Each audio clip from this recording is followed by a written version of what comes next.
Shabbat, Shabbat, come home and rest. Shabbat, Shabbat, Yahowah's best. Lay down the weak, let your soul be free. Shabbat, Shabbat, come back to me. 6 days we work, then we bask. We leave the noise to hear Yah's voice.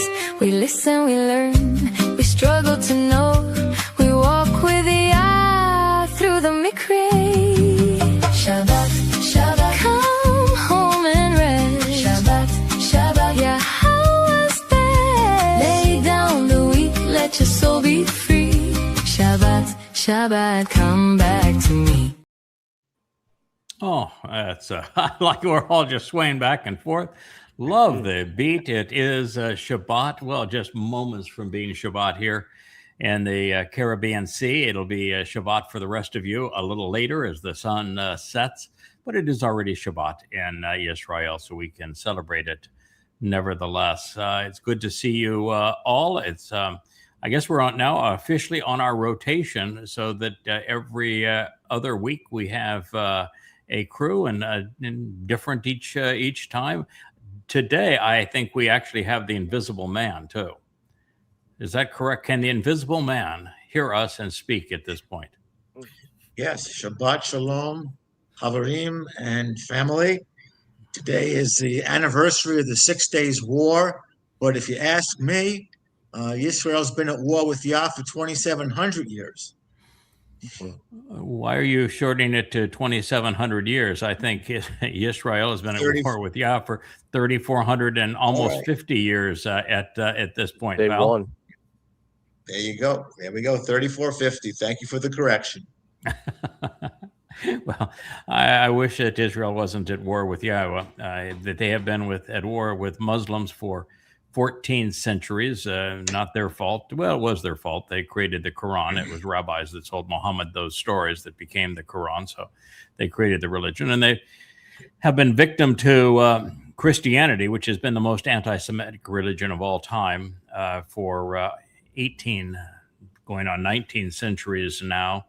And that was also a product of Judaism. Jews got very confused as to who the Messiah is, who the Son of God is, who Yahweh is, when Pesach, Matzah, and Bikurim were scheduled to be fulfilled, and they just butchered the whole thing. Dowd came, did what he promised, fulfilled Passover, unyeasted bread, and firstborn children, and they didn't notice. And so when Paul came up with his fake Messiah, they were not prepared to rebut him. And as a result, he came up with a religion where Jews were the enemy. He said, Jews have schemed to kill my God. Oh, my goodness. Can you imagine that? Men dastardly enough to kill God. And yet people believe it. And the whole story just continues to tumble downhill from that part. Kevin, I understand that we have a revised and safe YouTube friendly Mr. Babylon. So it's we had a version that John Voight did a while ago, while it was, I thought, just fine. The fact is that YouTube will manifest all manner of lies against Jews and have no compunction about it. But if you show any material, even if it's to discourage terrorism and violence, in this case, showing what happened on 10/7 so that it's not repeated and we know who to hold accountable, they won't tolerate that. So it's a pretty screwed up algorithm. In fact, I understand they even have had a conniption fit over my song, which is a rebuttal to Allah. It is pure sarcasm. It's sarcasm is humor, in case the folks that run YouTube don't know that. But Allah had a dare, and he says that no one will ever be able to create a surah or a suratan, as it is stated, that compares to his, and said, so try as you might, you will never have a better one. And I took up the challenge, Quranic and all, and whooped his little behind. I would say so. It is much funnier, much zippier. It has a better turn of phrase, better rhymes, better rhythm than anything he wrote. And I even did it with pure sarcasm, which is I took all the points that he tried to make and I made fun of his points. So to say that is in violation of their rules says that, YouTube is the no fun club. We cannot have intellectual humor. Sarcasm is not allowed.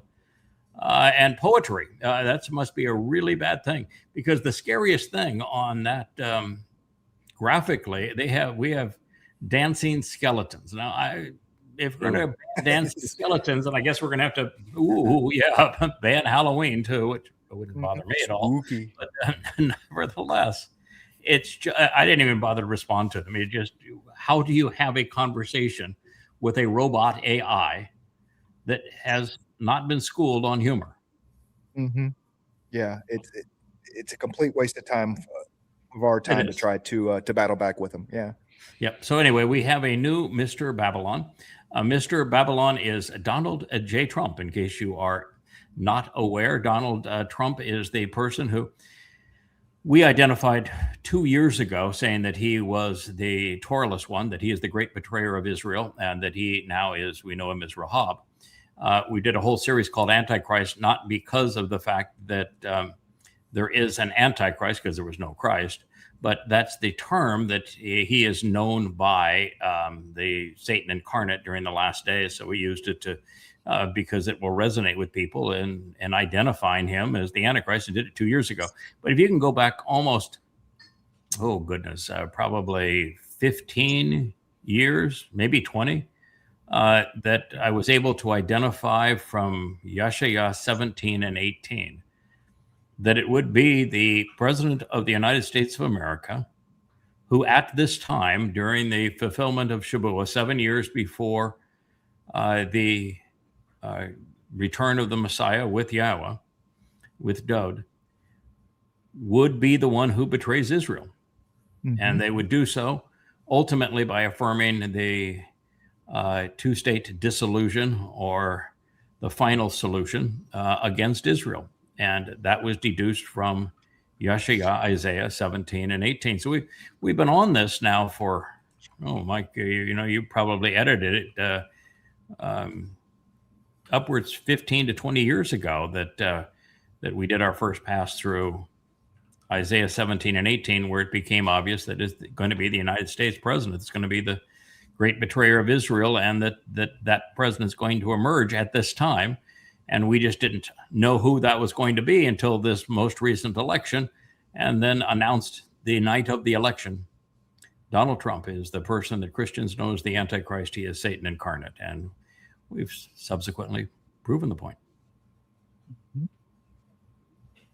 That's that nod means yes, I think. And we have video capability here, so there we are. Mike is the guy in the lower left there, and that was the nod means yeah. We have the invisible man that can speak, and we have the visible man that can't. So we have the two balance this evening. We also have the disappearing man, which would be Will.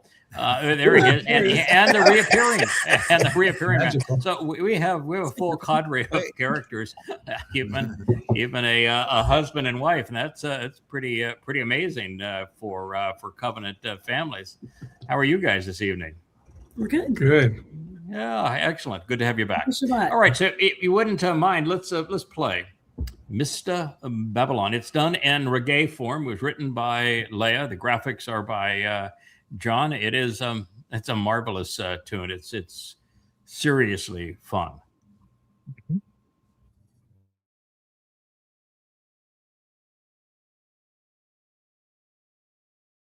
Oh yeah, yeah. Did it do ba do ba ba ba da cup sup ay ay ay ay oh.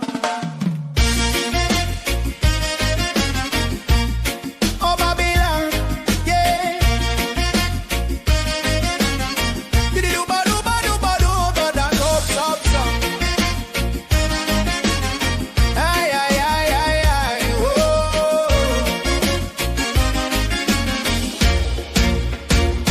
Oh Babylon, you beast holding them down in the ditch. Your was children, you turn to pitch. You your feast, your scribes, your priests, your imams, your rabbi, they do lie. Getting high on that narcissistic supply. Stop your wars and you Capricorn. Come on, come on. Well, well, well. Babylon cause all the problems. They make the wars, but you don't know how to solve them.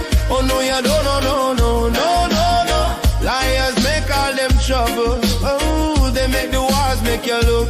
No, no, but don't know how to solve them. Oh no, no, no, no, no, no, no, no, yeah. No, no, no, no, no, no. Oh yeah, you got your devils to fly overhead and drop your bombs upon the innocent. Well, that stuff he says, oh Babylon, let me tell you, Mr. Babylon, war is not our solution. We want you in this solution. War and strife is not the solution. Never was, never will be. So Mr. Babylon, the copper can up yours. Babylon cause all them troubles. Oh yeah, how are you told us? Oh yes we did. They make the wars, they make them deals with those are hater. They gonna ravage her, that's cat Babylon. Oh yeah, oh yeah. Oh Babylon, you be doom, doom, doom, doom. Systems make all the problems. Chewing up them innocent to their problems. They got no solution. They bury their minds in some new potion. Them pray to a God that cannot save them, all going down to the grave. Oh no, no, no, no, no, no, no, no. Let me tell you, war is not our solution. Religion is not our solution. War, religion and strife is not the solution. Never was, never will be. So global sheriff mashing down the earth with your iron fist, you the clown. Global sheriff messing round, killing his own, taking bribes, grabbing kitty and coming with a fool's philosophy. You think that war gonna bring you peace prize? Why don't you just steal one? Let me tell you now, oh Mr. Babylon, blood dripping down your hair now, blood dripping down your collar now, blood running down your hands, blood running down your streets. Babylon cause all them troubles. Oh yeah, how are you told us? Oh yes you did. They make the wars, they make them deals with those that hate her. They're gonna ravage her, that's cat Babylon. Oh yeah, oh yeah. Oh Babylon, you be doom, doom, doom, doom, doom, doom, doom, doom. Babylon cause all the problems. They make them wars fly those drums. Babylon cause all the problems, but them don't know how to solve them. Hey, oh yeah, yeah. Babylon make all them troubles, suffering the unthinking masses. To their problems they got no solution. No, no, no, no, no, no, no, yeah. Babylon cause all the problems. Yeah, yeah, yeah, yeah, yeah, yeah, yeah, yeah. Stop the children are making more wars. Hey warmonger, stop your war. You gonna kill us all. Oh yeah. Oh no no no no no no no no no no no no no. Yeah yeah yeah yeah yeah yeah yeah yeah yeah. Oh yeah. Did it do ba do ba ba ba da cup soap ay ay ay ay oh.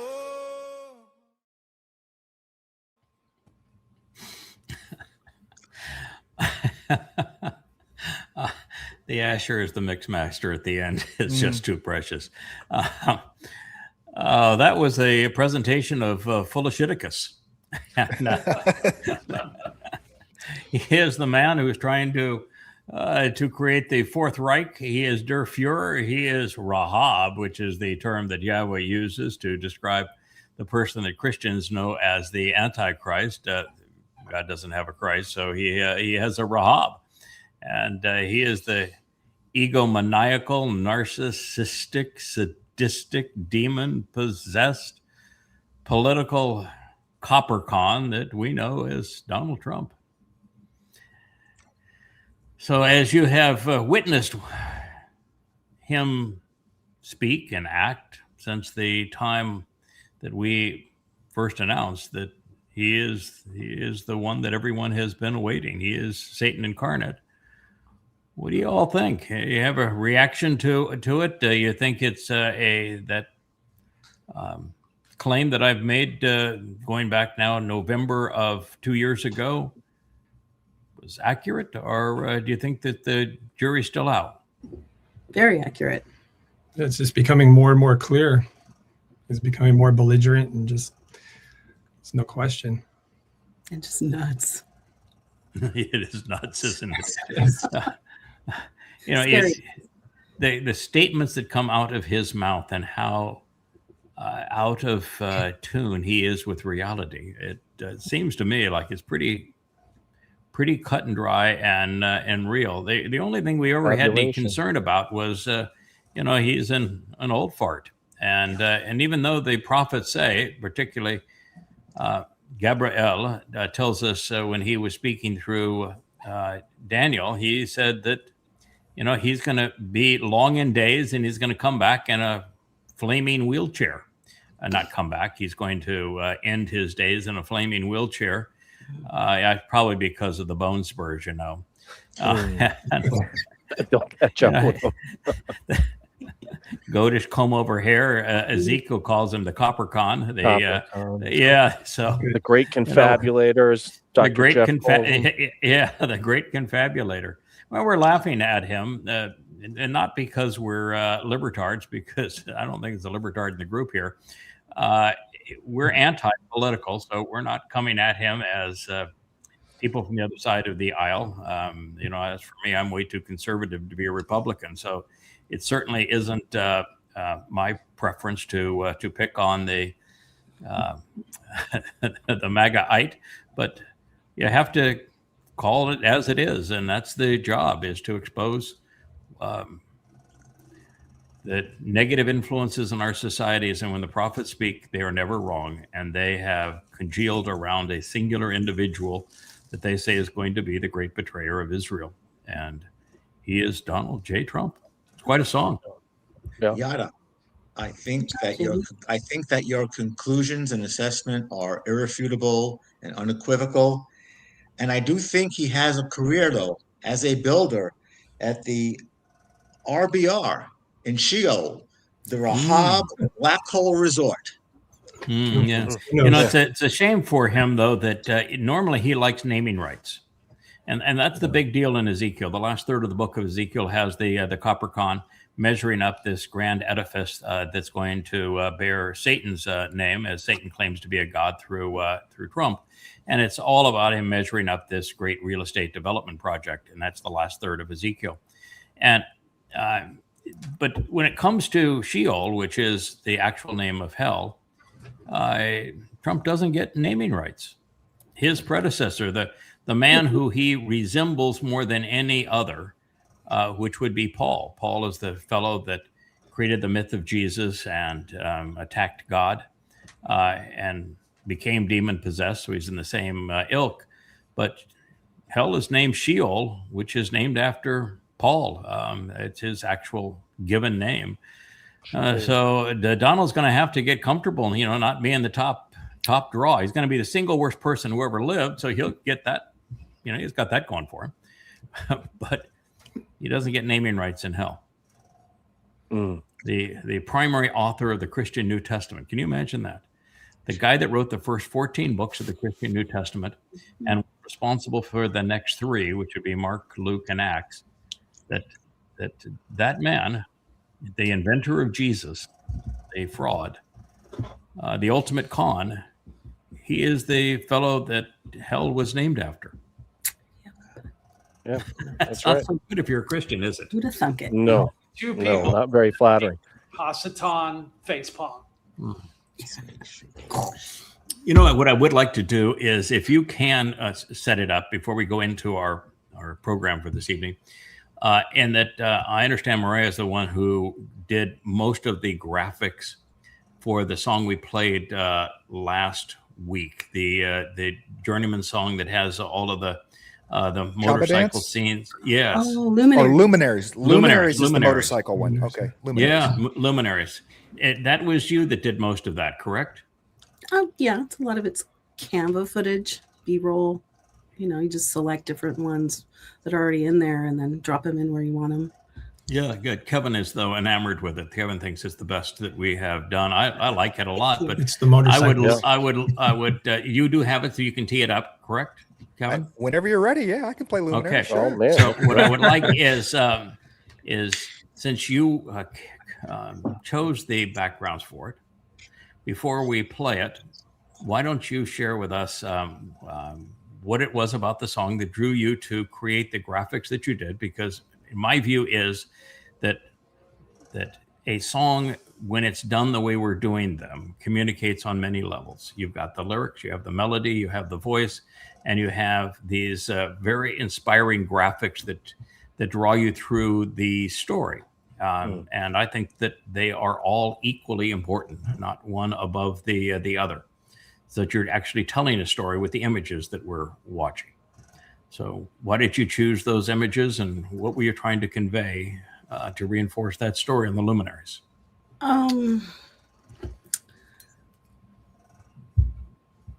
Wow. Okay.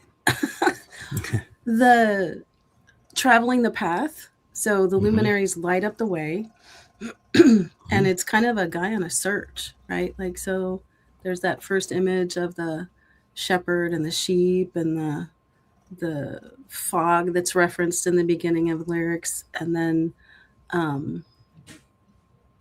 it goes into a journey, and it's like a guy searching for the truth, for what the Luminaries are showing, right? And you see him coming out of Babylon and going towards Sion, and you see you see Yada, and you see Dowd, and then there's the Towrah in the end, and then he comes home, and there's the tree and the life, and he's coming home to his love. And then they're joined together, and the song ends. And then there's obviously you and Leah and Dowd in there, and the lions, and all the trying to drop in as much as I can. All the wonderful symbols. For those who do not know, and I would assume that most people who are listening to this program know, because this is going to be a Luminary series here on Family Hour, is that the first prophecy that Yahowah shares is about the two Luminaries. It's in the first chapter of Bereshit Genesis. There was nothing created on the fourth day. The entire story of the fourth day is the narrative on these two Luminaries. It doesn't mention the sun or the moon, and says nothing about anything being created. It is about the Greater and Lesser Luminaries, both of which God says are wonderful from his point of view, great. But they serve this Gadol and Katan Meoreth. They serve as the oath, as the consensual signs. And oath means to consent, to agree, to do something, and a sign is a representation of something. And they are the consensual representation of the Moedim. And the Moedim are the 7 steps that we can walk. We're invited to pursue, to leave this world and enter God's, to migrate from 3 dimensions to 7 dimensions, to walk out of the darkness into the light. And so God's message is that the lesser and younger luminary reflects the greater luminary's light, so that he can be known and that we can enjoy coming to know God and have a relationship with him. That's the purpose of the story. And yes, you will see that there are trees in the story, because the greater and lesser luminaries are also presented as the 2 trees in the Garden of Eden. They are the tree of knowledge of good and evil, and the tree of lives, both of which are essential, and both of which reappear as we come full circle on Sukah and are invited back into the garden. But those 2 luminaries, and that's what this series we're sharing is all about, are discussed in prophecy as the sun and the moon, not with the sun and the moon being referred to as our actual sun or actual moon. When it talks about a bloody moon, it means that Katan Meor, the lesser luminary, is going to get beaten up at the end. He's going to become bloody. That's why he's called the Adamah, bloody red man of the earth, Parah. bull who is productive. And the greater luminary, when it talks about him, he's returning as the sun, as brilliant as the sun in God's presence. So it's important to know that that's what God is talking about in those prophetic references. But it's also true, and that's what it's so interesting. And I know that Kevin wanted to do a show on it this evening. We just really don't know how to jump into it and jump out of where we are into it, because it's part of this luminary series. That the story of Noach, and particularly his son Shem, happens to be the same story. It's the story of the luminaries. Because Adam had 6 lives. He's been redeployed, will be redeployed by the time it's all over 6 times. And his Adam, who is the firstborn, is actually Dowd. And he returns as Noach's son Shem, of course, because he's the name of names. Even God tells us in the 89th Mizmor, I'm going to give you a name that's greater and above all names.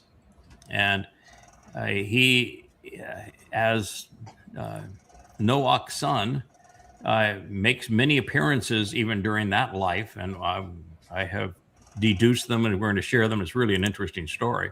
But he, of course, returns ever so briefly as Dowd, which is God's beloved. And then he becomes Dowd, the shepherd boy who is the chosen one, anointed as the Messiah, proclaimed the firstborn son of God, becomes the king of Israel. And he, wrote about his return to fulfill Chag Matzah, Pesach Matzah, and Bakodim, and he returns again as our king. But he very seldom appears alone. And there's always somebody reflecting his life, affirming him, standing up for him, protecting him, advocating for him, trying to keep him focused, serving as really a father for him, and this man's wife as a mother for him. And you find them in Noach and his wife with Dowd above the Tabah, this vessel for insights. And you find them in the greatest love story in the Torah, which is the story of Ruth and Boaz. Now, the thing that I love so much about that story is that God, for a number of reasons, has chosen mostly to speak through men. But it's a woman who has the greatest line in all of the Torah and prophets, and it's a woman who heralds the most profound prophecy. Ruth's line, where you go, I go. Your people are my people. Your God is my God. It is the best line ever in the entire story. And her love story, particularly when you go from things didn't work out so well. She was really down and out, and she never got depressed. She realized that the best way to solve what should have been depressing is to care about somebody else. And she put all of her love and support into Naomi, her mother-in-law. And then as they came to Babylon, she had a hankering for a particular guy whose name was Boaz. And Boaz is one of the more interesting characters in the entire story, and their love story, and how she then tells him, I am your Amah. That means I'm the protective mother. And I'm going to deliver to you, Boaz, the kinsman redeemer. And she did 4 times. 4 times. She was the great-grandmother of Dowd. In that situation, the greatest love story ever told. She would come back as the wife, the Amah, with her husband, to try to salvage Dowd, to restore the kinsman redeemer when he was really down and out and had no relationship anymore with Yahowah. They were not on speaking terms. And she got his attention. And it is amazing the parallels of the stories of Noach, and then with the last word picture and what she has to say to Dowd. And she would then come back as Ruth, with her husband Boaz, and they are the mother and father of Emmanuel of Dowd, when he is prepared to serve as the Pesach El, fulfilling Passover, Matzah and Bekurim, and that's the toughest role anybody could possibly have. Yeah. And she comes back again a fourth time to redeem Dowd. And that is the life that we're living now, because had it not been for this life, no one would know him. He's been forgotten. So our job is to restore his reputation. And so it's just a really interesting story of the luminaries as they are deployed throughout time by Yahowah, because the other part of that equation is the other luminary is Chanowk. And Chanowk becomes Noach. And Noach lives all the way to, he's one of the two witnesses along with Shem on the trip up to Moreh with Abraham and Ishak. They're also the two that accompany Yahowah when he meets with Abraham and Sarah, and they have the cheeseburgers and talk about what the future is going to be and how she's going to have a son. And then then those two fellows, they go and take care of business in Sodom. That's same soul. And he then returns as my Dowd during the time that Moshe is having a meltdown to support Moshe. And he returns as Boaz. And that is the story that is most central to God's plan, the greatest example of the covenant. And then they return when Dowd's in a mess. And what is the Amah that gets Dowd's attention with the last mashal, the 31st proverb? The hammer comes from Ethan Haz-Rocky, who is that next iteration of Chanowk, who became Noach, who is my Dowd, who is Boaz. And he delivers the 89th Mizmor. It's I think the most important piece of literature ever written. And they return briefly, Dowd and Yada, as Gabriel and Michael. That's the prophecy that unlocks all of time. That's the prophecy that tells us who Rahab is, delivered by the same two guys. Now they don't live a full life. Then they just go in, they tell the story, get it written down, leave. But then they would return 600 years later, 550 years later, and it is Ruth and Boaz who give birth to Emmanuel, who is Dowd, as he prepares to serve, to fulfill Pesach, Matzah, and Bekurim. And they don't just, hey, Kit, been nice. We did the best we could, but you're on your own now. That ain't the way it happened. They were there with him every step of the way. That was the roughest duty probably in the history of what God has asked someone to do. Yeah. And back again, this time Yada and Leah, the Bashar, the herald. And so those are the luminaries. And when it comes to the lions that you mentioned, that was the last bit that you mentioned, so I'll share that as well. But what we learn in Yasha'yah 30, previous to what we're going to dive back into, is that it's a white lioness and a white lion, two people that, man and woman, that God thinks have a mighty roar, ferocious, and they're the ones that tear Rahab down. They're the ones that bring the great betrayer, Satan incarnate, down. Yes. So that's God's story, and he's sticking with it. I'd encourage everybody to join in and benefit from it, but that's God's story. And it's, I just think it's so much more reaffirming when you know that God has favorites too, and he doesn't take chances. And so if it's a really prickly situation, like he's about ready to wipe out Nasalma man and humankind and this planet, it wasn't just some random dude that he said, I want you to build a temple.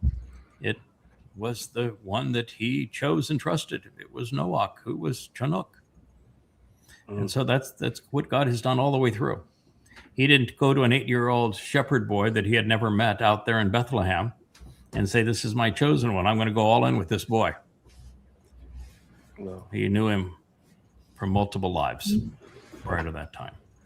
All right, Mariah, I've done even more introduction to your story than you did to your story, but I tried to pick up on all your clues. You know, I noticed that it's pretty common with everybody that's in the covenant is that we have our own lingo. So you will talk about the fact that, you know, I show the trees in the end, and I show the white lines, and I show Yada and you know, and the Amah, Leah, and Dowd walking the bull and the ram. Those of us inside the covenant, of course, know exactly what you're talking about. But anybody else that's not on the inside would not know. So that's a reason for the more complete explanation. Did I miss anything there, Will? Nope. I think you nailed it.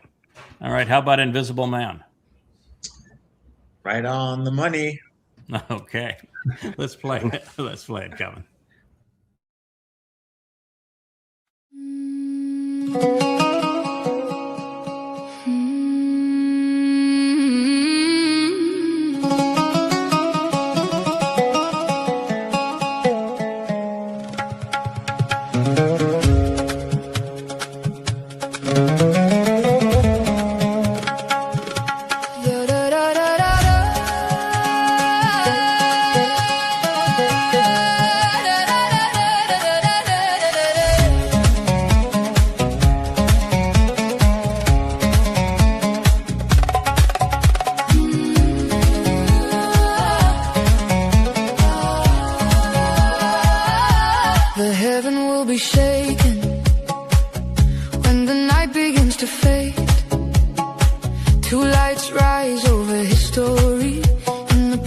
that Yahowah made.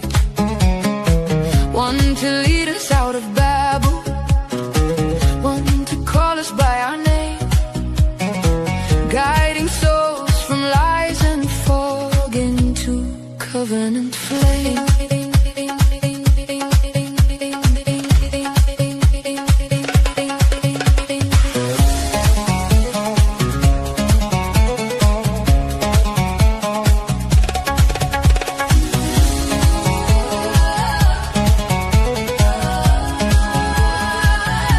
Dowd walks first with courage, a shepherd's steady pace, not to be adored in vain, but to reveal Yahowah's name. Yada shows the path with the Towrah, pointing the way, turning shadows into sunrise, bringing night to the day. Two luminaries shining on the road back home, kindness in the morning, truth in every tone. One light for the journey, one to make things clear. Yahowah's call is waiting, and the way is near.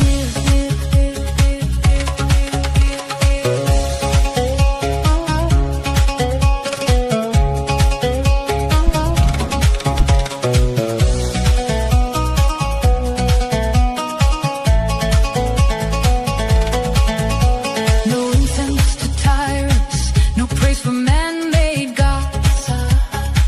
Hear the music of a people singing their return home. Through the smoke of false religion, through the noise of pride and fear, two bright lights are rising, and the path is clear. When the world is cold and crooked and the weak are made to bend, there is Yahowah's voice that beckons. There is still a better, and not by power, not by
Little doggy. Yeah. I want to make something clear real quick. Yes. Maddie did a lot of the videos too with what he's learning with AI, and a lot of those animations he did, and we worked on them together, and I think it came out really cool. It did come out really cool. It's a lot of fun. Yeah. And everybody loves working with Matt. Matt is one of those guys, though, that he's a credit share.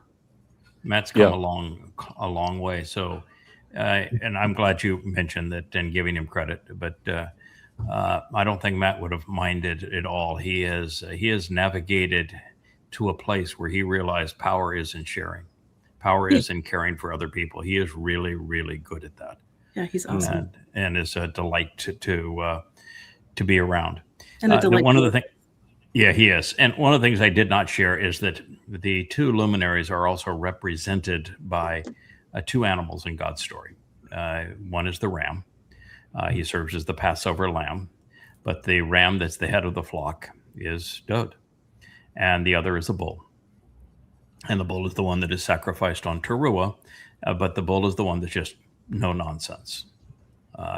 This is what we're here to accomplish, and nothing is going to stand in the way of us getting it done. So it's two very different personality types. One's far more enduring, the other one is far more ferocious. And that's God's choice, but that's why they're two animals are interspersed in that story. Kevin, it's probably one of the this is the Luminary series, but it's probably the most challenging thing that we have encountered along the way. We've encountered a lot of challenging things. One of the most stark was the realization that because Dowd is our Savior, in addition to being the Son of God, the Messiah, and returning King, that he's the one who fulfilled Pesach, Matzah, Bakurim in 33 CE, that Jesus is nothing but a product of identity theft. He is a complete and utter fraud. And that's pretty extraordinary to take that position, but it's irrefutable if you know God's testimony.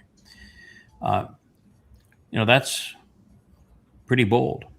It's also pretty bold to recognize all the prophecies regarding what we're doing now. Of the Bashar, the herald, the Choder, and everything that's related to the Choder, the Nakry, the Adamah Parah. But I think beyond all of that, the realization that God began with some souls that he trusted, that he liked. They weren't perfect. They weren't supposed to be. But in the end, they were committed. They were devoted. They were steadfast. They ultimately listened, learned, responded, and stayed the course. And because he had so much on the line, that so much that needed to be accomplished, that God redeployed some of those souls, and two in particular, three total, when you're counting the Amah. They've got 6 to 8 deployments. What was your reaction, Kevin, when you heard that? It was tough. Once again, I'll go on record as saying that I have no problem with the Dowd and the Dowd and the Gabrielle, because those are quick in and outs, right? We're there, we do a job. Man, a whole lifetime on Earth building an ark, that is some commitment. That is some serious. So I'm just glad it's you and not me. Let me put it that way, okay? Because you don't want I tell you what, you don't want to volunteer for this job. I don't recall volunteering for this job, as a matter of fact. But no, it's a tough damn job. Yeah. And there is no time you're doing this job that you're popular. Right. In fact, you're hated most of the time when you're doing this. Never well received. You've been talking about Yah coming back as possibly, we know Yah comes back as Yah, right? But also possibly being, Yirmiyah. I think that Yah is the only.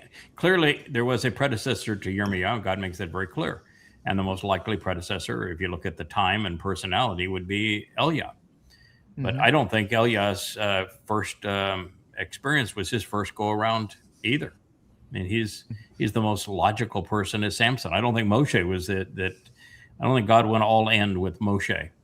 at that most critical time either. I think that Moshe's soul was Joseph's, and that he got his training and earned his stripes as Joseph. So, yeah, there are some of those lives that are harder than others. I think that there is an in and out, although it's probably a decade, with Ethan Hawes Rocky.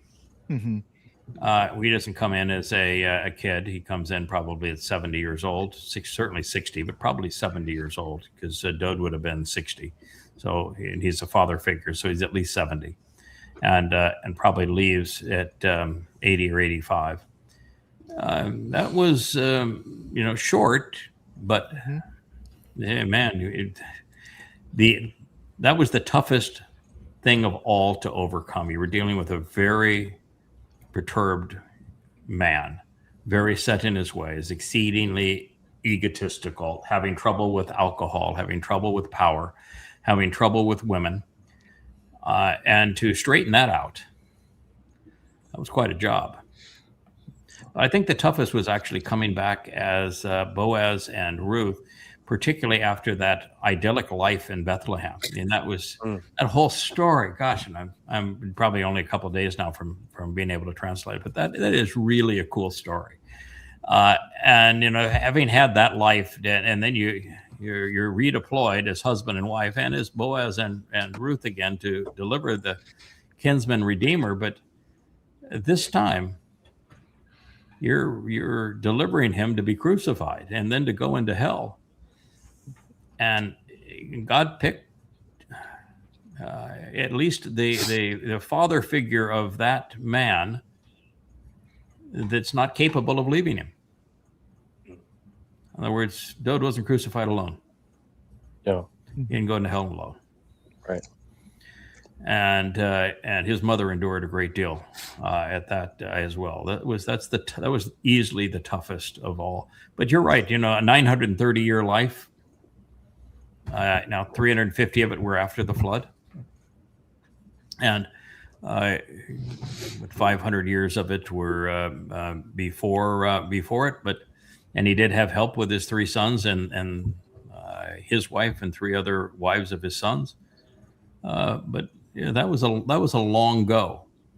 I mean, it was specifically designed to be a long go. And we're going to go through it all. And there are a lot of interesting questions, but it's also emphatic that God says over and over again, he is the Bashar.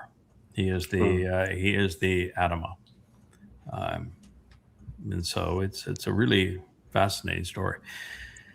So your feeling was that you didn't have a problem with a soul, multiple souls being reused by God, since they were only deployed linearly in the timeline. So there's no going back in time. There's no time traveling at all. It's just we got a mess right now. We need to resolve this mess. I got my fixer. Go in and fix it. And a willingness to do that. Your only issue was you wouldn't have wanted to have had that responsibility, particularly as Noach. That you're a builder. You know what it's like to cut down trees and to build something. That was a tough go. I have a mill. I have cut down trees. I have milled my own lumber, and I trust. Yeah, that is not something I want to be doing for 500 years. Just saying. Yeah. I don't think he did it for that long, but certainly you don't have a tougher job. That was, physical, for a physical labor point of view. That was a tough job. Yeah, yeah. I think he had 500 or 550 years to gather materials, and then his sons were born to actually help build for 98 years. Well, maybe 88. They had to be maybe 10 years old to start or something. But yes, when you're a baby, you're not going to be hammering. No, that more babysitting duties up to probably at least eight years of old. Back in the day. You're 8 years old, you're expected to be about the family business. So they were probably contributing, but they weren't contributing, sawing logs and hauling trees. Right. And he didn't have electric motors and anything like everything was hand tools. And I still think Nama may have been his wife. Nama was the sister of Tubal-Cain, who was a metallurgist. Mm-hmm. Could well have been from a because he had to get tools from somewhere. It's a full life. He had to get tools from somewhere. He needed saws and other tools and fasteners. Fasteners, yeah, metallurgy was really important. Hammers, yeah. Yeah. And axes, hammers. Yeah. So you're a pretty factual guy. You like to check the dates of everything and see if there's anything that would preclude a conclusion from being legit. What was your impression when we talked about the fact that the luminaries is the first prophecy, because God's going to follow their lives all the way through the story from beginning to end? Yeah. Yeah, it doesn't say bara in the fourth day. Bara is create. So I still have the question about why don't you remember previous lives, I guess. You and Leah kind of explained that, well, I guess a couple months ago when I brought that up. Yeah. I would say that. Go ahead. I'm sorry. No, I don't want to see. I would say that the pushback there would be that the information that we get from Yada is sort of, it's not really beyond intellect, but it almost seems more like the way you're able to put things together, Yada. It almost seems more like memory than intellect. And not that it doesn't take a lot of intellect, but the information that you're able to glean, I have to believe that all these prior lives are coming to bear in some way, and they're almost memories. You kind of are remembering what it's like because you spent a lot of time in Shamaim and you spent a lot of time on the earth. So to think that wouldn't permeate what you're doing right now, I think it really does. And I think for me, that explains a lot, because otherwise your intellect is really hard to grapple and get your arms around otherwise. Well, when I was preparing the material that I thought we would be talking about today, because I have a lot of respect for Kevin. We spend a lot of time together, and he wanted to do the most interesting closure on Noach. Yeah. It is like you're recalling memories, and to talk about the intersection of the sleeping, the wine, the clothing, the whole story of how that story plays out 4 more times. Yeah, it's like you're living. It's like you're there. And then when you're pursuing, for example, the 2 fellows that and Mike, we talked about this, that accompanied Abraham and Ishak to Moreh. Mm-hmm. There is something in there that just tells you, I know who these are. I was there. I know this story. Yeah. And then you find that in one sentence, there are 8 specific affirmations that your recollection is correct. So I went and translated it today. There's 8 affirmations that is true. And it's the same thing when I was dealing now with the 2 individuals that accompany Yahowah when they meet with Abraham and Sarah and have the cheeseburgers, that story, and she laughs, and then the 2 fellows go down to take care of Sodom. Mm-hmm. Mm-hmm. And a milkshake. Everything. That's right, Kurtz. Everything in that story, every detail of that story is exactly the same story. And I'm sitting here saying, this is actually Noach and Shem that are those 2 other individuals, and Noach and Shem are the 2 luminaries. They are Yada and Dowd, and that's who's accompanying. And you're reading this, and every word is a picture that says, "Yep, I put it all there because I knew you'd find it. I knew you'd remember. I knew you'd find it." And I know that the things that are being presented here, and now there's upwards of 10,000 of them in the Yahowah series. Nobody comes up with 10,000 unheralded insights and demonstrates them to be true just because they're reading something and they're a little smarter than the other people that have read it. That just does not happen. No, and the insights that you're able to paint portraits of, for example, Adam in the garden was probably a little bit lazy, a little bit fat and happy. And so you're able to do that with Dowd when Dowd ran into trouble with women and alcohol, and he simply wasn't responding, and this was not looking too good. I mean, there's just things that are not, I couldn't possibly ever have pulled that out intellectually. It's just far deeper than that. And for me, that when you got into being reinserted, that for me was an aha moment. It was like, oh, that's how they're doing it. That's it. That's how it works. What they're doing. Yeah, it was the most reassuring thing to me at the end is just say, oh, now I get it. That's how it all works. Yeah. It was another experience today. When I read the story of Ruth and Boaz in Hebrew the first time, and it's Leah sitting across from me, and she says, you know, we need to do this and do it together.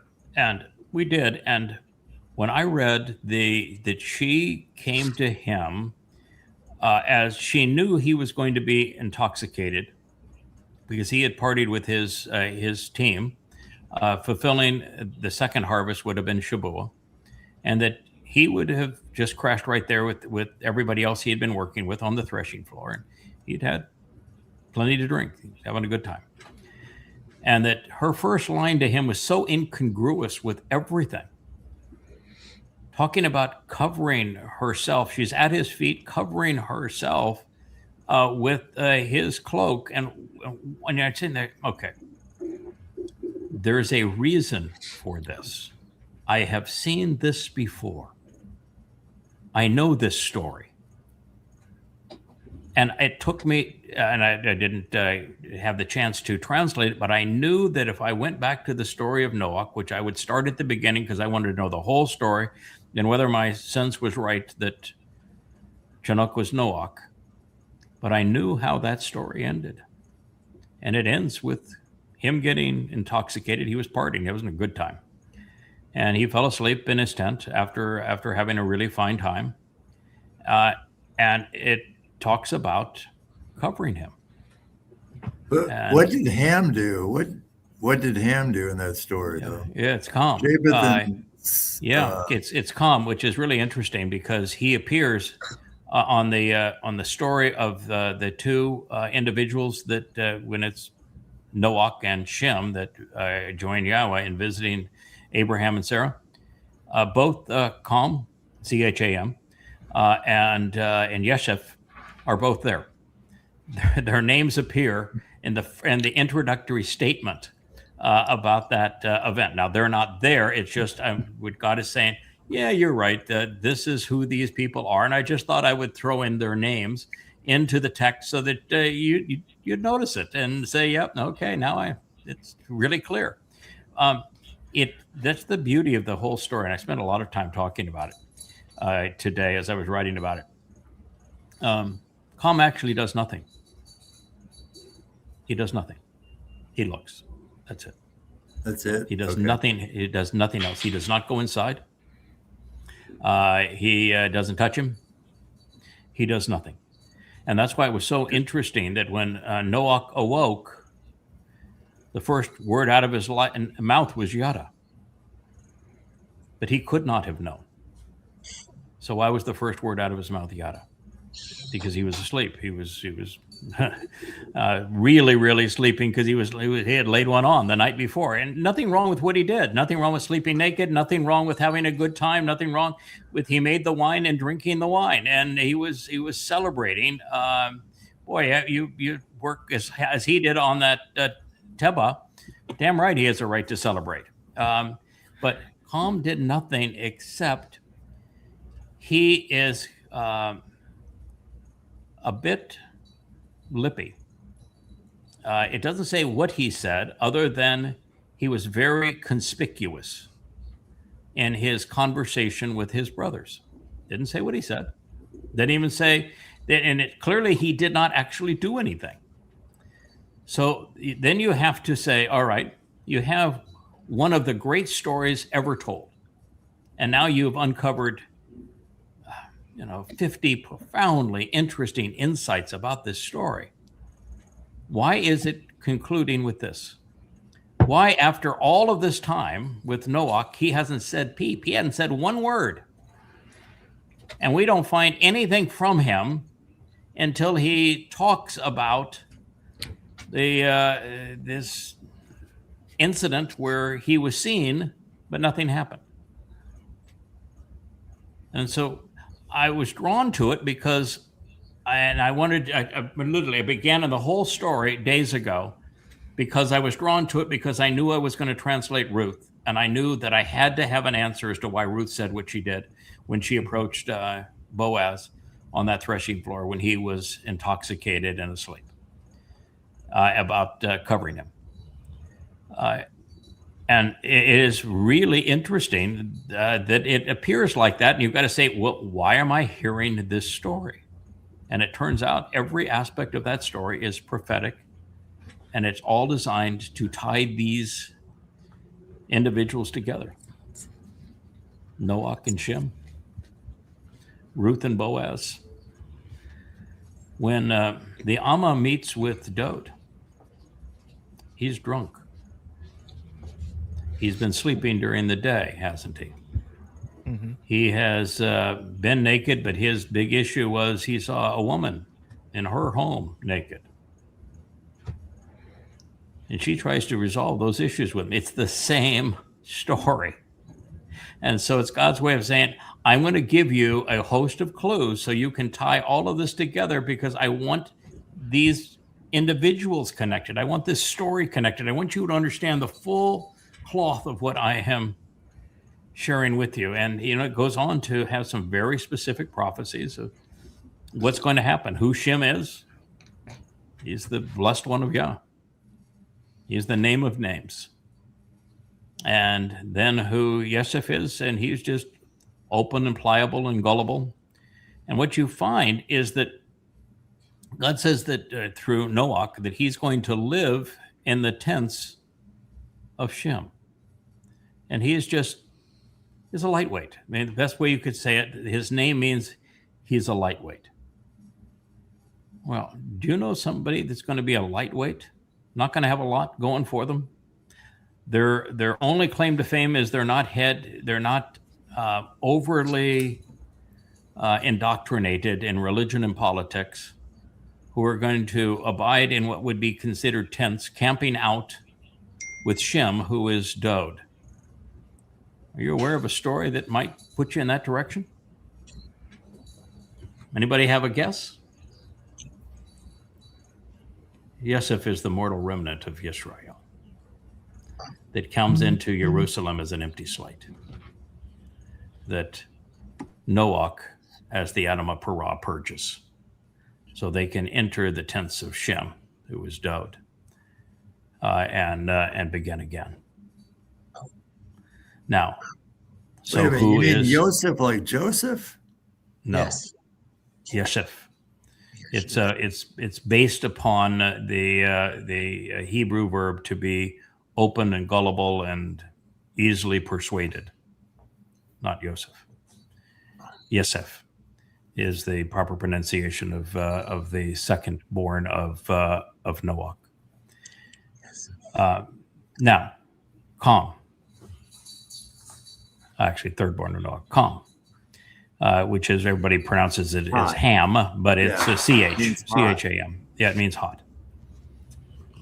So, who's he? We're told 3 different times, because of this narrative with Noach, that he's going to be the servant of servants and that he is going to serve his brothers. So who is he? What's God talking about? What's the prophecy? He represents Canaan, by the way. We're told 3 times he represents Canaan. Right. He's the Goyim that are brought into Jerusalem to serve Yisrael during the millennial celebration of Sukah. the whole story comes together. You're told who the players are and how they're going to interact, all because of this episode of Noach being naked in his tent after having party-hardied with a little wine, and how Shem manages to get him recovered, where we have a whole story about his Shechem, his back. And then as you turn to guess who, the reappearance of these fellows as they go up or go to Mount Moreh with Abraham and Yishak. It begins with Shechem. Ties right back to the shoulder. And then where Shechem actually means early in the morning and to shoulder burdens. And then you've got a Bakar. You know who a Bakar is? He's a bull. And then the story, when it talks about who the young man is, which would be the Katan from God's point of view. That's what he's always refers to as the lesser luminaries, the younger one. He's Katan. And he introduces him using terms that means he's a little withered and shriveled. He's still got a roar, trembles a bit. This is last year. He's 930 years old. You got to give the guy a break. But it describes exactly who he is and how old he is and why he is there. So I'll share it because we'll get to it. This is what Kevin wanted me to talk about, so I'm doing a teaser on it, Kevin, so I'm not completely ignoring your request. Right. But all of those details are in that story. And it was about a month or so ago, Mike, that you said, you're onto something with this thing about it being Noach and Shem that were the two that accompanied Abraham and Yishak to Mount Moreh. And I told you I needed to spend the time to really dig into it and translate it carefully before I affirmed it. But my memory told me it was right. And now I've gone through the words, and it is. How did you define Yepheth? So it means Shem, to Cham, and it's from the verb is preceded with a yod, meaning my, but it means my open one, my naive one, easily persuaded. You have to look at the verbal root. You can't find the verbal root, of course, next to the word because it's in a different place in the lexicon. Because it's page 6601. Yeah. Panah. Yeah. Yeah, it means to open. Yeah, so, I sent you a copy of it, so you'll be able to read it. Okay, it's in the one you sent today. Absolutely. Oh, okay, all right. Highlighted in red where it begins. Yep. Yeah. It's such an eye opener, and I just didn't want to start there tonight because there are so many marvelous remembrances to cite Will. There's so many marvelous remembrances that are part of that story, and how that story weaves into the story of Ruth and Boaz and of the Amah and Dowd and to Noach and Shem and then to the ultimate prophecy in the end. That's who they are. That's their story, and then how they reappear. Craig, So, I'd just Mariah, like to say, Russell, what were your thoughts? That was, you hadn't been covenant very long, and we're laying this on you, and then it's pretty extreme. It tells you that God's got quite a plan, and that not anybody had ever been able to figure it out. How is it to be part of a group of people all trying to know Yahweh better and communicate with one another and help others get to know him, and all of a sudden you hear something that just sounds so amazing that these people are the same people and they've been redeployed.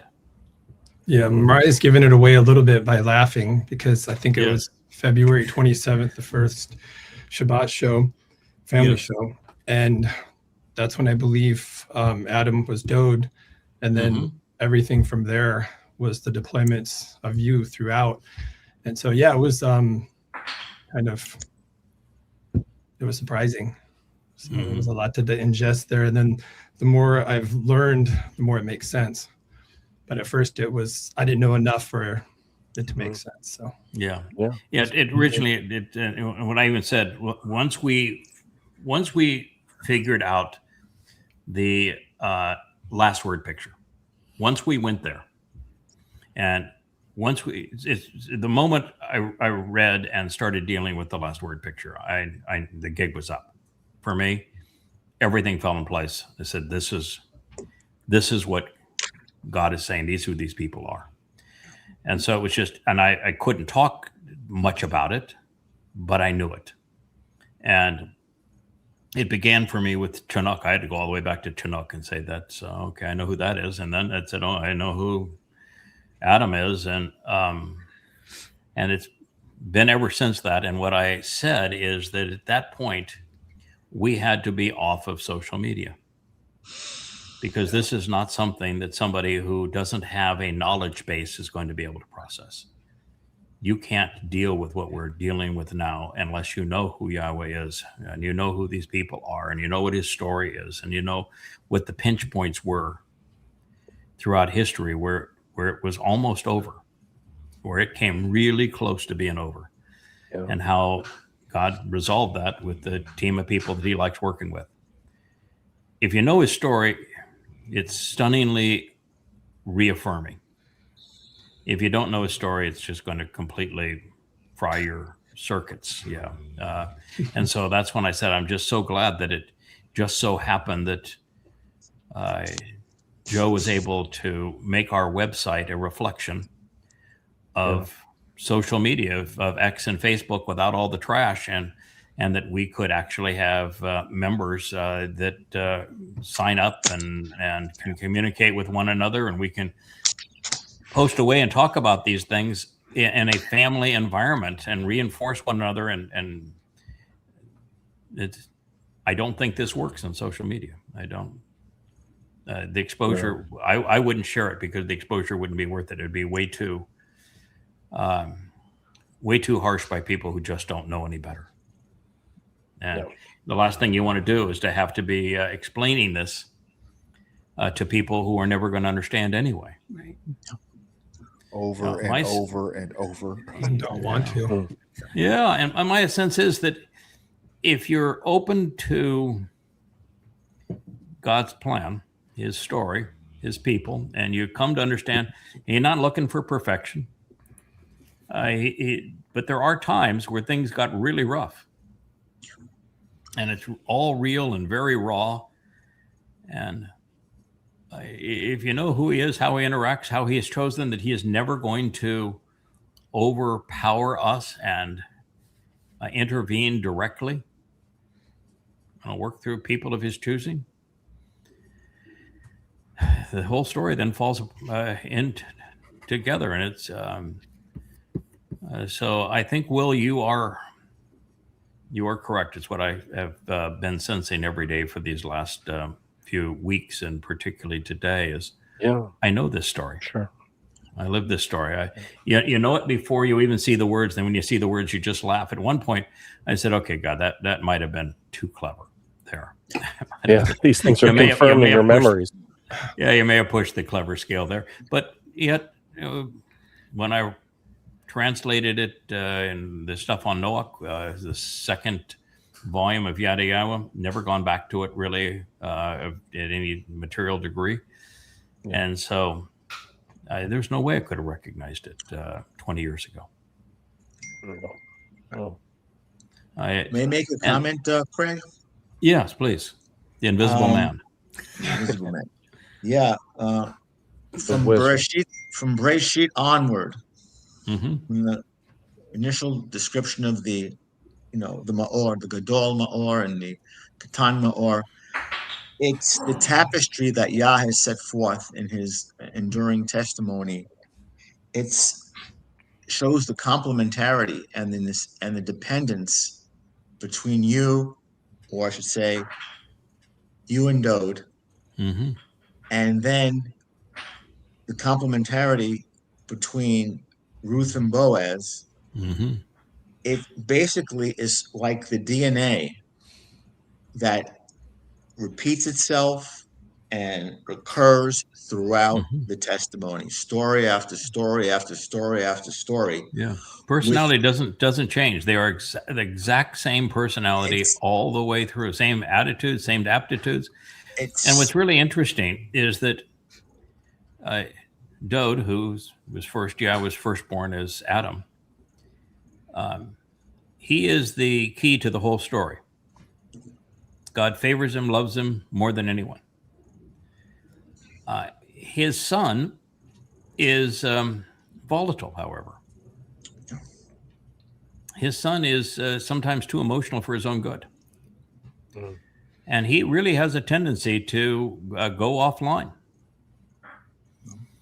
And I think God loves the rascally rogue that he is. I do. I mean, I think it's just an exceedingly endearing personality, because the man is tough. He is willing to go fight any foe. He's a great lover. He's a great songwriter. He is loyal as they come. He's really articulate. He's a dashing fellow.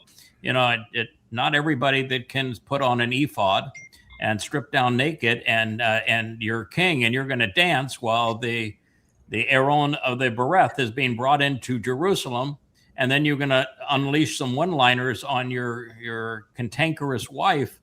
I mean, man has some, some gotcha in him.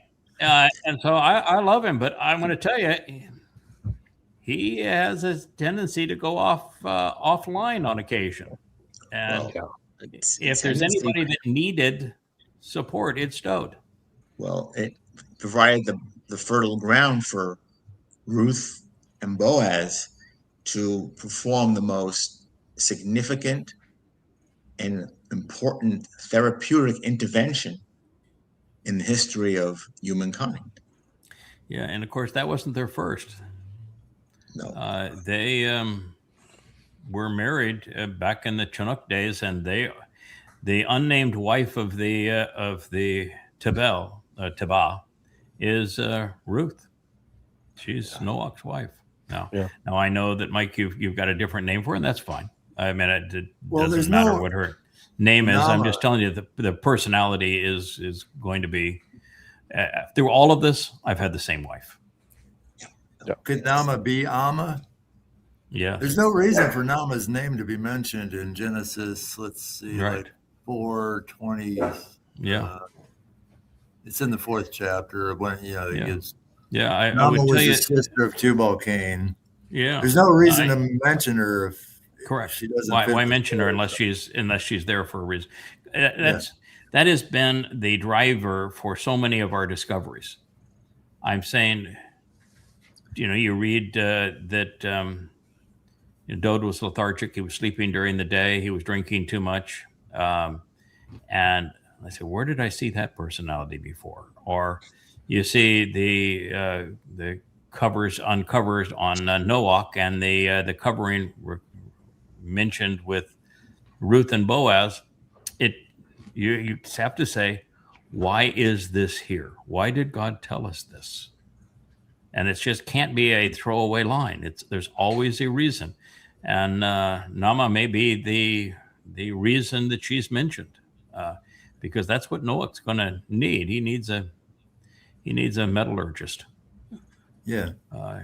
He needs somebody as a wife that's a lot more than a sit-at-home mom. I'm going to keep the kettle full of victuals for you when you come home, so long as you bring home some rabbits. I guess you can't bring home rabbits, but nonetheless.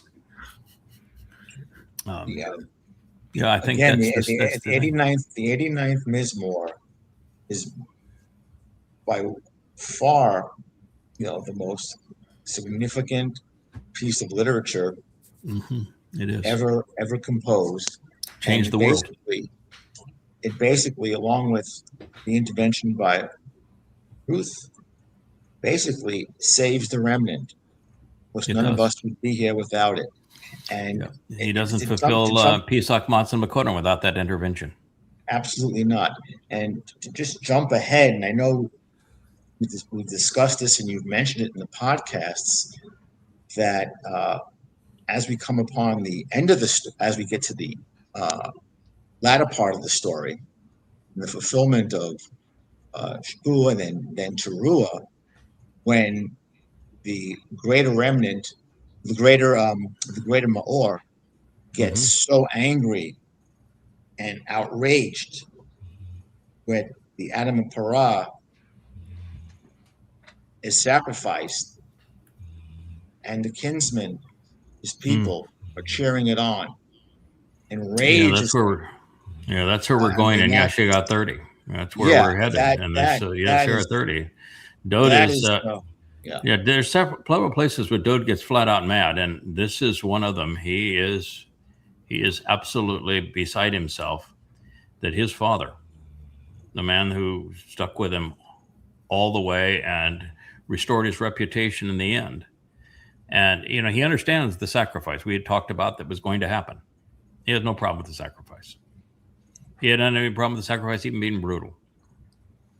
His problem is, after all that we have said, all that we have done together, for the majority of his people to be cheering Rahab against the sacrifice that I'm making, it just absolutely irritates him to the point that he is inflamed, enraged.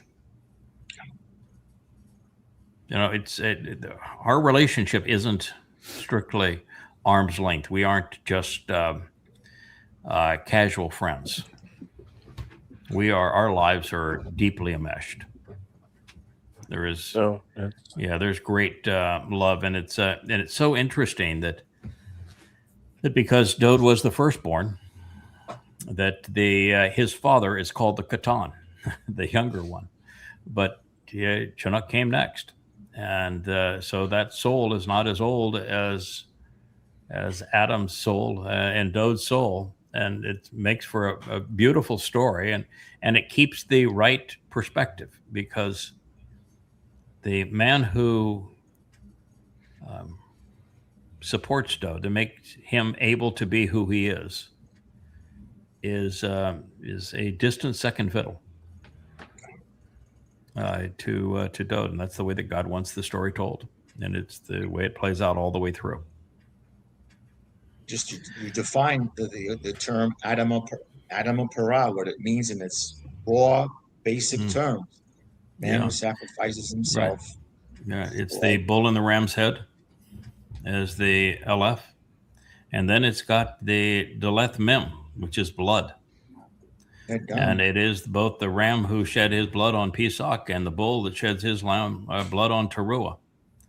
And this bull and ram from the first letter of Adam that sheds his blood, dam, opening the doorway to cleansing waters. He's a man. That's what Adamah adds at the end. Bloody red man of the earth. So when God chooses a name, and Adamah is used everywhere to describe this, it's a very important prophetic term. I'll just conclude by saying Dowd has every right to be enraged because of his dad, who went to hell and back with him. Yeah, I'll leave it at that. Yeah, we did. And I don't know where it says that Boaz was crucified alongside Dowd, or where it says that Boaz went into Sheol with Dowd.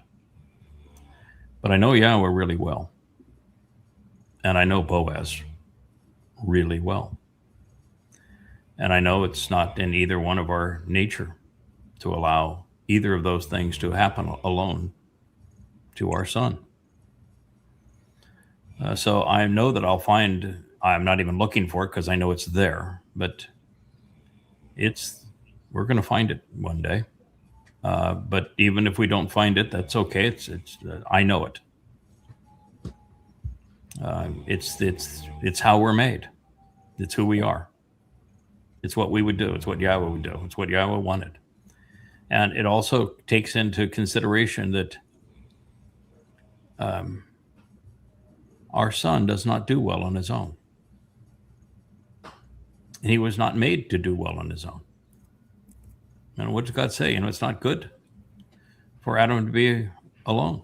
He was not designed to do well on his own.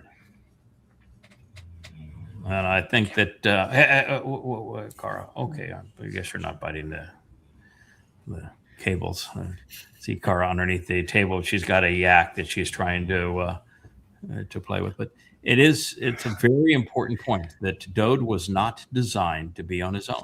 And that's okay. That's what God is trying to say is my firstborn, the one that I've chosen, that I love the most, I never designed him to function on his own. And so that's the whole story of why our lives have been together for all of this time. I think that's profound in and of itself. All right, I want to share with you a little of Yasha'yah 30. We'll pick it up from about where we were, and please chime in if you've got a question or a thought. We're beginning with Yasha'yah 30:19. It reads, "For the people of the family, those who are related as kin, among the signs that are posted along the way, should be Zion, dwelling in Jerusalem, which is the source of guidance on reconciliation. God says, you're going to cry. You're going to weep. Now, he is not telling you that you're going to cry and you're weep because you're sad. I don't know. I can speak of me. I'm not a very emotional guy. I'm, that we all have, kind of a range of emotion to intellect, reason to rage, if you will. My emotional coefficient is fairly low. I have a lot of empathy, but it's just that I'm driven by reason. But I can tell you that when I see things that are really joyful, I'll tear up. Some of these songs and some of the imagery in them and the lyrics in them and the melodies, and they're joyful, they're uplifting. And I'll tear up. There are times when I'll translate something that is so profoundly wonderful, it'll grab me that way. And God has actually said on the most glorious moment of all, when he is returning with Dowd, that those who are witnessing this are going to mourn the way you would mourn for a firstborn. The one that you cry for your great love. And so that's the kind of crying here. And part of it is, God, after all of this, we treated you so badly. Man, your chosen people have been so obnoxious for so long, and we've denied everything, denied your name, created false gods, and plastered over your message to us with your false gods. And we've denied everything associated with your beloved son. We've been really bad. And you're going to cry over that. And how many people are not going to be there, can't enjoy it because they never did come to their senses. And so, I think it's going to be a tearful moment. So Yahweh will be exceedingly charming. It's a term that you don't normally think about. Right. God's going to be charming. He's going to be compassionate to you. I watched a show last night. It was really an interesting show. It was about a music editor that tore Elvis Presley to ribbons for years. He was New York Times, and he was just constantly ripping him apart, saying he had no talent. And he had this great plan that he was going to be on a television show, a live television show. And he was going to pull out O Sole Mio and say, if you're not a fraud, the fraud that I think you are, you try to sing this. And he knew that the breath control and the notes and that's a song that very, very few people could possibly sing. And he was giving it to him and giving it to the orchestra, spur of the moment. And he pulled it off. He sang the song. Turns out he had very formal training that he never wanted to talk about, because that's not what a rock and roll singer does, is talk about their formal training that his mother provided him. And the most fantastic rendition of the song ever. And the critic got up and said, I owe you an apology. I was flat out wrong. Everything I said about you. I'm the fraud, not you. And even though this man had taken 5 years to just try to destroy Elvis Presley in the New York Times and to preclude him from having a career, Elvis Presley turned to him and said, you know, what you've said means a lot to me. Gave him his hand and shook his hand. And what that is Yahowah's reaction to us. We've been really critical of him. And in the end, when we finally return, he's going to say, you know, this means a lot to me. Welcome. Good. He's going to be charming and compassionate to you. At the sound of your call, your appeal, proclamation, and summons. You know, it's my eyes are kind of glassy at the moment. And they're glassy because Will, you struck something that that indeed I've been sensing. That these are memories. Yeah. I even have forward memories. Yeah. I know what's going to happen on Towrah. I've seen it. I have but it gives forward us memories now. Yeah. It gives us a window into the intimacy of everybody's, you know, Dowd's relationship with Yahowah, your relationship with Yahowah, your relationship with Ruth and Leah. Mm-hmm. I mean, we're given this front seat that God just worked with so few people over the years. And yeah, it's true. just he's showing you how intimate he really is. He doesn't work with a lot of people, and you know, I don't like the word faith, but if you look up the Merriam-Webster definition of faith, Yahowah is incredibly faithful. The ups and downs with Dowd, the back and forth, he found you as a reliable guy and just pushed through with what he had. I mean, how can you not trust and rely, knowing that that's his track record? That's his track record. Yeah, it is, and he is really gracious and charming. You know, it's for all of these years. Every time he has said, you know, I need to speak to you directly now. We're going to have a little chat. I want you to pay attention to what I have to say. 100% of the time, he has referred to me as young man. And I've never understood it. I've just laughed and said, you know, I'm not a young man anymore. You know that. It's always been young man. And then you read, oh, yeah, you're the Katan. You're the young man. And you say, okay, but, you know, now I know I'm 6,000 years old. Does it still fit? Oh, well, yeah, well, compared to me, yeah. Yeah, it still fits. It's fun for him. It's enduring for him. He's having a good time with this. You can see all the clues that were laid out, these that were in the Towrah and written in the Towrah 3,400 years ago, but actually discussed by Yahowah 5,000 years ago. And you're reading it and said, you're really having fun with this, aren't you? This is really, really entertaining for you. I'm sure there's something I'm missing here, but I know I'm picking up enough of these breadcrumbs that, okay, we get it now. And it's a whole one cohesive story. So Yahowah will be exceedingly charming and compassionate to you at the sound of your call, of your appeal, of your proclamation and your summons. As he hears it, he's going to answer and respond to you. Wow. Yeah, that's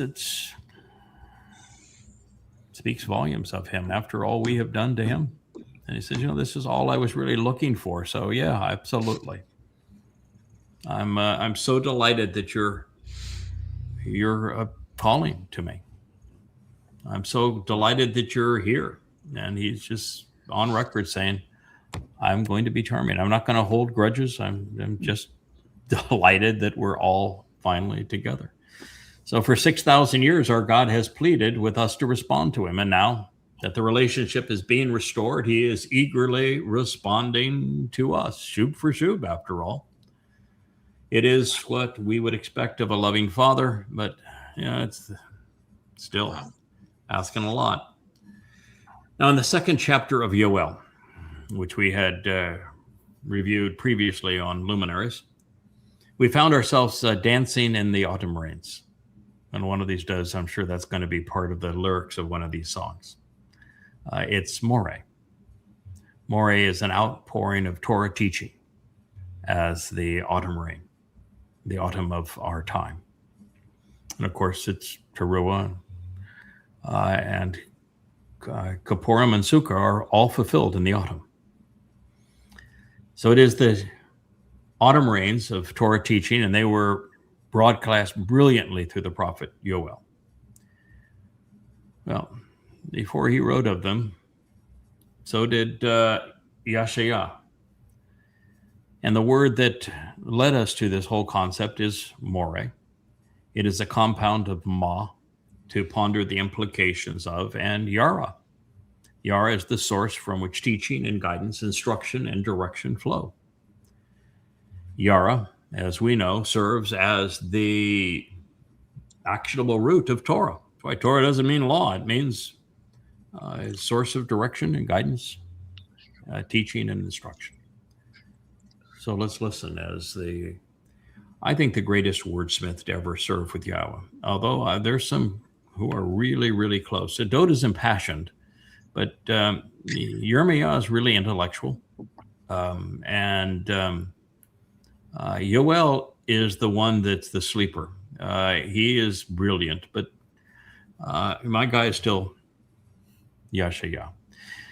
So Yahowah gave to you the bread of unfavorable circumstances and the water of embittered rebellion, Meribah. And yet now, your teacher of Torah, of guidance and instruction, your source of education on the Torah, to contemplate an outpouring of autumn rain. He's no longer going to be a secret. He's not hidden in the wings anymore. He is not pushed off into the corner any longer. Your eyes will be able to see your teacher and guide offering this outpouring of directions regarding the Torah. Yasha'yah, Isaiah 30:20. How about that for a word picture? Wow. Yeah, it's just so amazing, the ability to turn a phrase, don't you think there, my friend? That's beyond comprehension. He just basically put you on center stage, and basically here he is. I didn't really see it as that. What I mostly see it as is that long ordeal of bitterness toward Yahowah. It's over. It's all washed clean. And it's washed clean with his Torah. And it's just as he always has. He always picks somebody that's going to share what he wants to say. And this is washed clean because he found somebody that's passionate about his Torah that's going to share it with his people. At this point, Yasha'yah has actually said that even in this moment of moments, we're all overshadowed by Yahowah. We finally reach a point where God just can't be hidden anymore. He's going to be available, not for us to see in his fullness. We'll see that when we go to Shamayim. But here on earth, he's still going to be, by the time we come to Kippurim and then into Sukah. I think on Kippurim, he's going to be in the background. Actually, I think he's going to position Dowd as far more prominent than himself. But by the time we reach Sukah, I think he's going to relax and be really extraordinary in terms of our appreciation of him. So nothing is more soothing to our soul than a deluge of Torah teaching, and it comes, well, highly recommended, as you can hear here. Then your ears will hear a word and a message. From after that, in the end, sometime later, of course, without hesitation, additionally for you, to convey this is the way to walk and to travel through life in this, verified by branding and true, going right by choosing to be right. Or when affirmed, turning to the left and it's all covered and wrapped by God. You know, if you look at the tent of the restoring witness and later the house for Yahweh's name, there's a column to the left and a column to the right. The right hand represents Dowd. If you go to the right, you'll be right. But when we listen to the presentation of the naming and the purpose of the column on the left, that is Boaz, one of the very first things that we learn is that Boaz is associated with covering, with wrapping. That's why that whole story of Noach, and they wrapped him, and Boaz, and she wrapped him. And when the Amah is talking to Dowd, she's going to wrap him. That's the same story, and it's actually part of the designation of the two columns on the house for Yahweh's name. And so if you go left, you're going to be wrapped by God. You go to the right, you're going to be right because you're going to be with Dowd. It's all branded and true. It is the way. It is the truth. Now, those who read Yahowah are naturally repulsed by religious items and objects of veneration. Not only do we seek to toss them away, we renounce them as, well, filthy crap. You know, I know that when I listen to so many people and their vocabulary, even on important, I heard Como today, you know, he was doing his own show on YouTube, dropping F-bombs all over the place. Now, I'm not going to drop an F-bomb on you. I don't use it. But I know that God uses the word shit. And it's filthy shit. That's what religion is. It's filthy shit. And so I'm going to use that word. I hope I'm not offending anyone. No. Mariah says no. I'm clear. Yeah. You will deem your gilded idols and your plated silver objects of worship unclean, in addition to your religious garments, your images and icons of gold. You will cast them away as contaminated and rotten seeds. Filthy shit. Paresh. You can say of them. You could say Paresh, that's the Hebrew for dung. Yeah. Yep. Filthy shit was tesse. It means disgusting human feces. Discharge. It's actually used to talk about both poop and of menstrual discharge. And that's what God is calling religious objects of veneration. Filthy shit. Yasha'yah, Isaiah 30:22.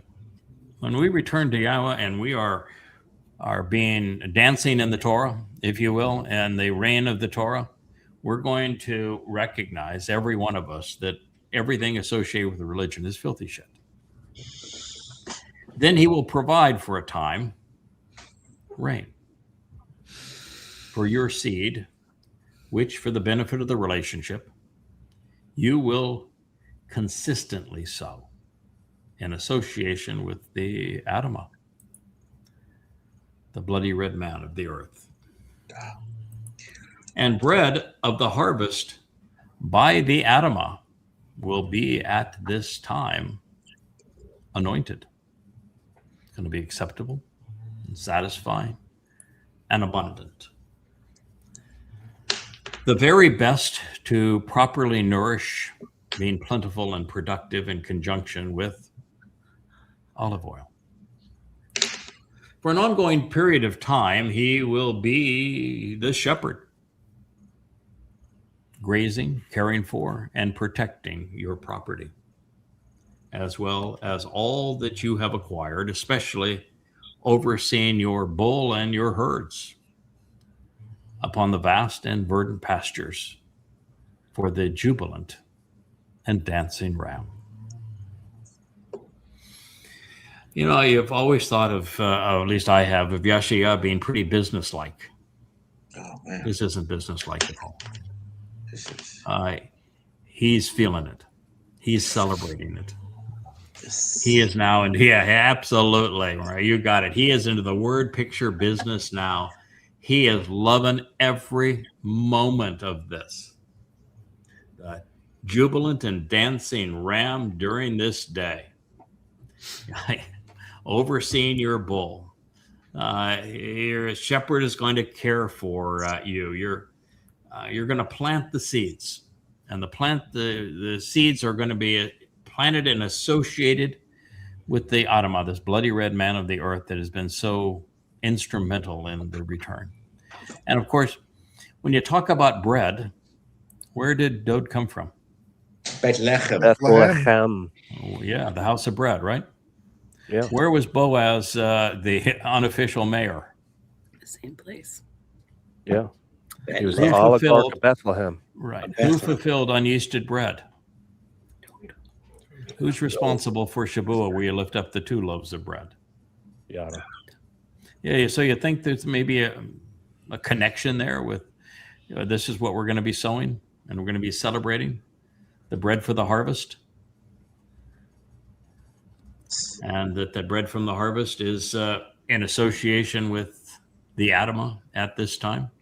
And that bread now is all going to be anointed? It's all going to be acceptable and satisfying and abundant? You know, I think that the bread we're going to eat, if you like sourdough, and I do, you have sourdough, and the yeast will be absolutely the most delicious you can imagine. And we need to do that so that during that 1 week a year on Chag Matzah, where we go to unyeasted bread, that it's special. Yeah. Because if that's all the time, then it's not special. And that doesn't mean you can't eat unyeasted bread when you like. I love it, and so I'll have it regularly. And I loved it dipped in olive oil. But the fact is that it's we're going to celebrate anointed bread, and it's the Adamah who is going to do this, and he is doing his thing for that same guy, that dancing ram. When was the last time we knew we had a dancing ram? Wasn't that when Obed-Edom was helping Dowd bring the ark, the Aaron of the Bereth into Jerusalem, which is the same where all of this is taking place, and we had a dancing Dowd? Yeah. I got to tell you, Craig, from what Yasha'yah's done, he's gone from transition from being an intellectual powerhouse to waxing eloquently to, feeling it with his liver. I mean, this is filling with his liver. This is coming. I mean, this is coming from a place that is just beyond. And what's amazing, though, in tying the whole thing together, is that as you complete the mission as the Adamah Parah, Yisrael and Yehudah are reconciled. Yeah. And I'll tell you what, Yasha'yah loves this because he acknowledges he served without any success, without anyone capitalizing on his message for his entire life as a witness. He's the greatest of all the prophets in the sense of what he wrote on behalf of Yahweh, and not a single person. Okay. I hear all the time that, people, even my beloved wife, she says, I don't think anybody has joined the covenant because of my outreach to them. And I think that's probably untrue. But nonetheless, there is, we have really, really devoted, good people who have conveyed this message for a long time and have no one respond to them. And this was Yasha'yah's experience. So we're in good company. If you fit into that mold, that is what most everyone expected, and what happened during their lives. And they were really extraordinary, devoted souls, articulate, brilliant. And so when Yasha'yah says, it's finally coming to fruition, there really is a covenant family. Yeah. And the textbook on how to choder them is the book I wrote, and that's my Zeroah, and he's in that wine vat with me. And when it talks about the man from Edom saving many, it's not alone; it's with Yahweh and with Yasha'yah, and he's celebrating it, and that's what he's doing here now. Yeah. So the Adamah is going to continue to oversee the family business for a while. The vacation's not going to come as quickly as the Adamah might want, but you're working with Yahweh, and that's fun. But we're gonna sneak in a Shabbat. I'm going to tell you that for sure. But he is the productive bull off after all, so bulls keep her going, and he's the learned bull as the Adamah Parah, and he's going to remain employed for a while as Yahweh's student and teacher while continuing to develop and augment, of course, Yahowah.com. Our website is the home for Yahweh's name. And this is going to include the library of expanding volumes of Yahowah and, of course, what we're doing now, the Yahowah blog, all while he and his foremost associates serve as administrators. You don't get to manage the world, the planet, without a team, and that's part of what happened in the end. The reason we finally got it over the finish line for Yahowah is we came together as a team. That is what it's all about now. That's why, Mariah, when you said I want to give credit to Matt, he created a lot of this, and he's a real delight to work with. That is how we get it done. We share credit. Yahweh was really, really good at it, and he's a good teacher. We can follow his example. So all the while, he and his associates, family members, are all going to serve as administrators over the essential occupations and facilities at this time. Now, I've told everyone here, and I don't know if, and I've written it now, I've gone back and rewritten what I had said. When we are given the measurements of how much gold has been refined in ore for, and we figured out that equates to 1,400 people. And what I said is, well, what if we have 700 and 700, and that's 700 the mortal remnant of Israel? No, all 1,400 of those are Israelites. And by the way, when we are also dealing with Noach, and there's 8 souls above the ark, I did a lot of research to find out how many humans were alive at that time. The answer is 40 million. 8 to 40 million is 1,600. Right in that same range, 1,400. 40 million with the Neshama? No. 40 million. No, everybody with the Neshama. Only 8 people with the Neshama survived. So no, just total number of people. You were saying before that. No, the total number of people. No, total number of people at the time of the flood on the planet would have been 40 million. Because the only people that got killed were people within the Neshama. So it's interesting. It's same number, 1,600 versus 1,400. When you're dealing with, 8 billion people on the planet, that's a pretty simple number. The reason I disassociate the Goyim from any number like that is that they're coming in, and it's really obvious when you're dealing with what Noach has to say. They're coming in as the workers. It's a really good gig for them. Maybe, it's either you're coming in as a worker or you're dead. So work pretty appealing. The earth is returning to conditions of Eden. Only the nicest people are left. And you're going to be given the same opportunity that exists on the Yobel every 50 years. But God says recompense means I've got to do something here. The Goyim, through Islam and Christianity and Marxism, have been so brutal to my people. I have to have recompense for fairness. So they're going to be the workers. And by the work is not a pejorative. I know it is today. A lot of people don't like to work, but if you don't like to work, you're not going to be part of this anyway, so it doesn't matter. But to run the planet, we can't do that for under a couple of 100,000 people. There's just too much to do. Too many occupations that have to continue for the planet to function.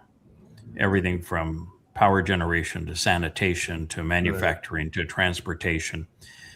You put it all together, and it's a big world out there.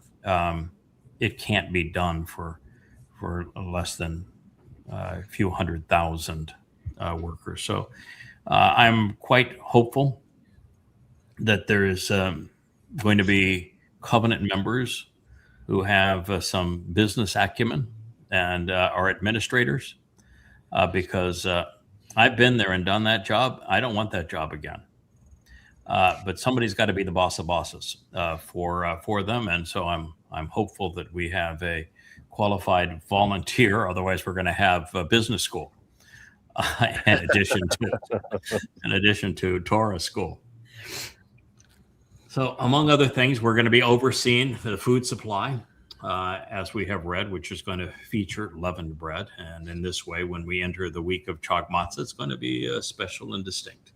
So when the learned bull will be teaching thousands and enriching 1,000-fold, La Elef, the population within these cities and towns where those working, expending considerable energy and intensity to serve, they're going to do so on behalf of the Adamah, the bloody red man of the earth. And they will be nourished by a mixture of leavened bread, which, to show the way to the benefits of the relationship, will be the result of this foreigner from a distant land who is bringing this together by one spiritually winnowing an implement of separation in the harvest, and by spreading out and separating. Yasha'yah, Isaiah 30:24. Now, I have to do a mea culpa here. Yasha'yah is not an unbiased arbitrator here. Yasha'yah has, I have a bromance for Dowd. I've had it for years. Well, because of the fact Yasha'yah has had such a tough time getting his message across, and finally found somebody that just loves every word that he has to say and has been really bold at delivering it, and it's resonated. Yeah, the Zeroah. So Yasha'yah likes me. And so he's a little overly fanboy. So he's pro crab. I know Yahowah pretty well, and nobody gets worked into the point where there's just nothing left of them. So I'm not going to be doing every job here. I appreciate the fact that Yasha'yah is saying, okay, you made a lot of contributions, and you're going to be working with the team, and you're going to help the team go, and that you're my guy. But I realistically, this has to be done because we're family. There got to be many people who step up to get her done, because otherwise you're just not going to manage the earth. But that's basically what he's saying, is that the Adamah, this bloody red man of the earth, is going to be nourishing, and that he's going to be supplying leavened bread, and it's going to bring people together. But he is the foreigner, and Yasha'yah wants that known, and God wants that known. He wants his people. The tree of the knowledge of good and bad, it has to have things that remind Israel of what was not good, for them to appreciate where they are and not to revert. And so they're going to be reminded, you couldn't get it done. And so I brought in this foreigner. He got it done for you. It's going to be humbling for them, and it's designed for that. Not because God wants them to be humble, but sometimes you got to take the edge off, and that's what it does. And he's going to be spiritually winnowing, which means that the job is always stays the same, which is God wants somebody that's going to be willing to make that hard decision. I say that, I'm sorry, but you just don't belong. And to say to others, you need to step up and take more responsibility, or to say to others, this is the way it's done. Nicely done. And so there'll be a great spreading out also, which affirms something that I have thought had to be true. In fact, I've seen it in my mind's eye, is that while there'll be a concentration of Yehudim in Israel, for the most part, the whole world is being converted to the conditions of Eden. There'll be some really desolate places that God can have a contrast, but the world's going to be beautiful, and we're going to spread out all over it. And the last thing God wants us to do is all concentrate in one place, because we don't do very well when we are too many of us together. I know I don't, and that's why I moved out of cities. That's why I moved to a little island here in the middle of nowhere. I like it better, and God likes it when we're spread out, and that's what this says. We are going to be spread out. So the characters who brought us to this day are going to continue to be there, and they're going to assure that there will be many more days like this to come. So Yahweh is loyal, as are those who have served him over the millennia. And that is why, even though souls do not carry a genealogical distinction, and although Yisrael is mostly a naming convention, the man in charge in service to the king, his father, is known as Zerah, the foreigner, even to the very end. And this is consistent with Nakry, the observant foreigner. God wants that distinction. He likes that distinction. And he's going to continue with that distinction. And it's not a slur, because it's an observant foreigner. And he's obviously beloved. And but it's important for God to reinforce, this is how we got here. So as we discovered in the closing chapters of Coming Home, Volume 4, Bashar Herald, the next statement is quite a shocker. It starts off with water dancing off the mount and cascading through the surrounding hills. That's a beautiful scene. It obviously seems serene until we consider what will coincide with this picturesque visual display. There will be a horrendously graphic murder. The savage slaying of a single man who will be bludgeoned to death as he is slaughtered by Satan and his minions on Taruw'ah. Now, if you wonder how a foreigner becomes beloved, how a bull pulls at the heartstrings of this remnant, this is how it's done. It is foretelling that Yahweh intends to accomplish this through the sacrifice of the Adamah Parah. To achieve the desired result, God is going to release a torrent of subterranean water beneath the Temple Mount. The burnt offering, in conjunction with the searing flames and the purging ash, will mix with the cleansing waters to purify the mortal remnant who are now gathered in Jerusalem. And so with the fall of one, many are going to rise. They will be empowered and enriched, emancipated and enabled. Their potential for growth will be magnified at this very moment. I'm going to share this with you. It's very powerful. And there will be a divisive outpouring through canals, through watercourses and shafts. bringing forth water on every part of the loftiest and most esteemed mount. Long before we read this, remember I told you I had a vision? I said, this is how it's going to play out. The water's going to erupt from underneath the Temple Mount. Mm-hmm. Yeah, that's what's going to happen.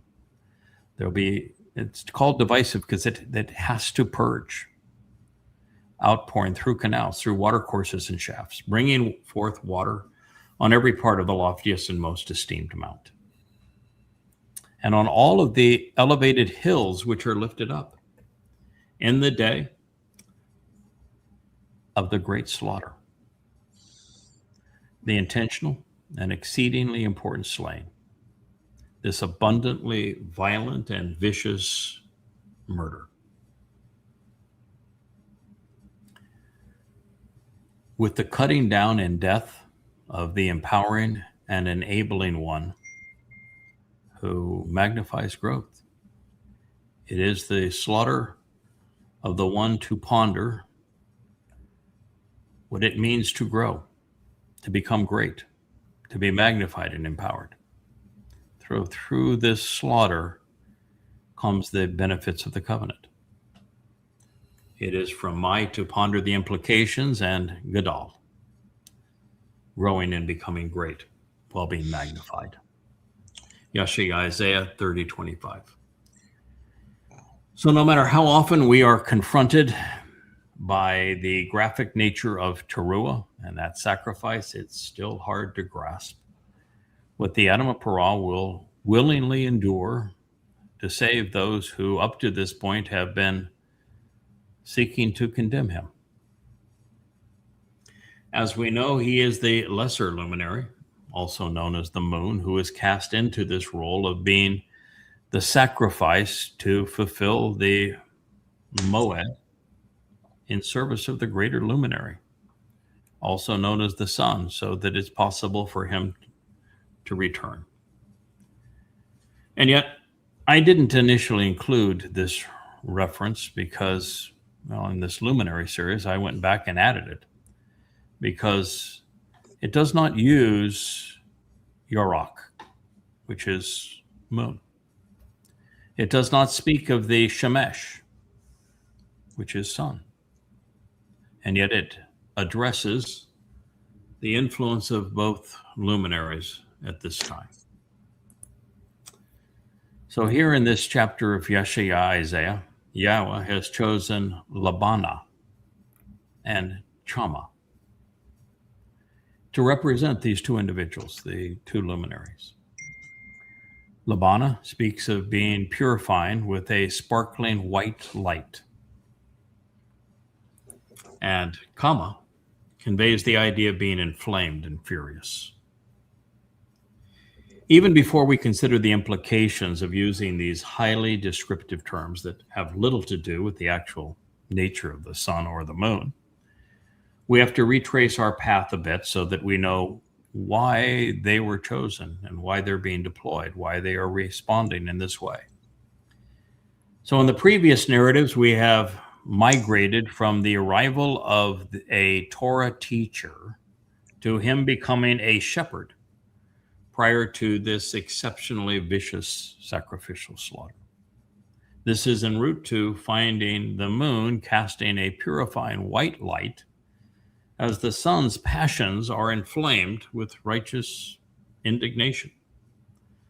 The implications are that the Adamah Parah is being sacrificed, and as this is occurring to the lesser luminary's illumination, he's going to become especially purifying, an insight which has to be symbolic on this occasion, because on Towrah, guess what? It's a new moon. The moon isn't bright on Towrah. It's the opposite of that. It's the first day of the 7th month. And therefore it occurs on a new moon. Further, since the sun isn't shown shining brightly, but is instead presented anthropomorphically as enraged, as furious over what's happening to the lesser luminary, it behooves us to appreciate why that might be so. And yet, that's only when it begins to get interesting, because the passionate response of the furious luminary is shown Shabbat, sevenfold. And it is Shabbat promised for 7 days. He's not getting over this one quickly. This time could represent the 7 Moedim, or it could address a week-long residual effect of Taruw'ah as the great day of Yahowah, as Dowd is still embarrassed and frustrated by his people. And I think that's what it represents. He's really disappointed with all of this, that they would turn on his father. So it's going to be during the day of the herald, and as a result of the slaughter, that the Adamah Parah, as the purifying and whitening lesser luminary, that Yah's going to honor his promise to bandage the destructive fracture that has crippled his family up to this point. The one who is stricken, sacrificed, and slaughtered will contribute to the healing of what has been a traumatizing wound. All the while, my beloved son, Yahweh's firstborn, Dowd, he's furious over how horribly his father is being treated by his own people, those he's striving to mend. And he's already well acquainted with how savage Satan as Rahab will be on Towrah, because, well, I shared that with him during the presentation of the 89th Mizmor 3,000 years ago. That's why that's in that story.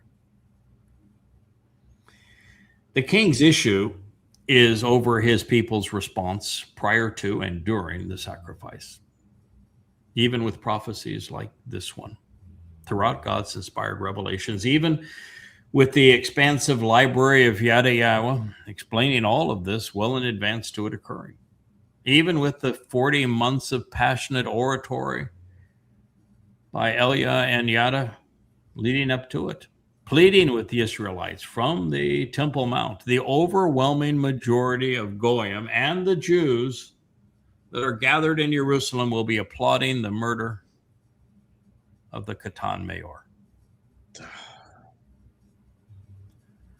They will prefer Satan as Rahab, Donald Trump, the great betrayer, over Yada or Yahowah. And it's going to be infuriating. There just are no good guys here.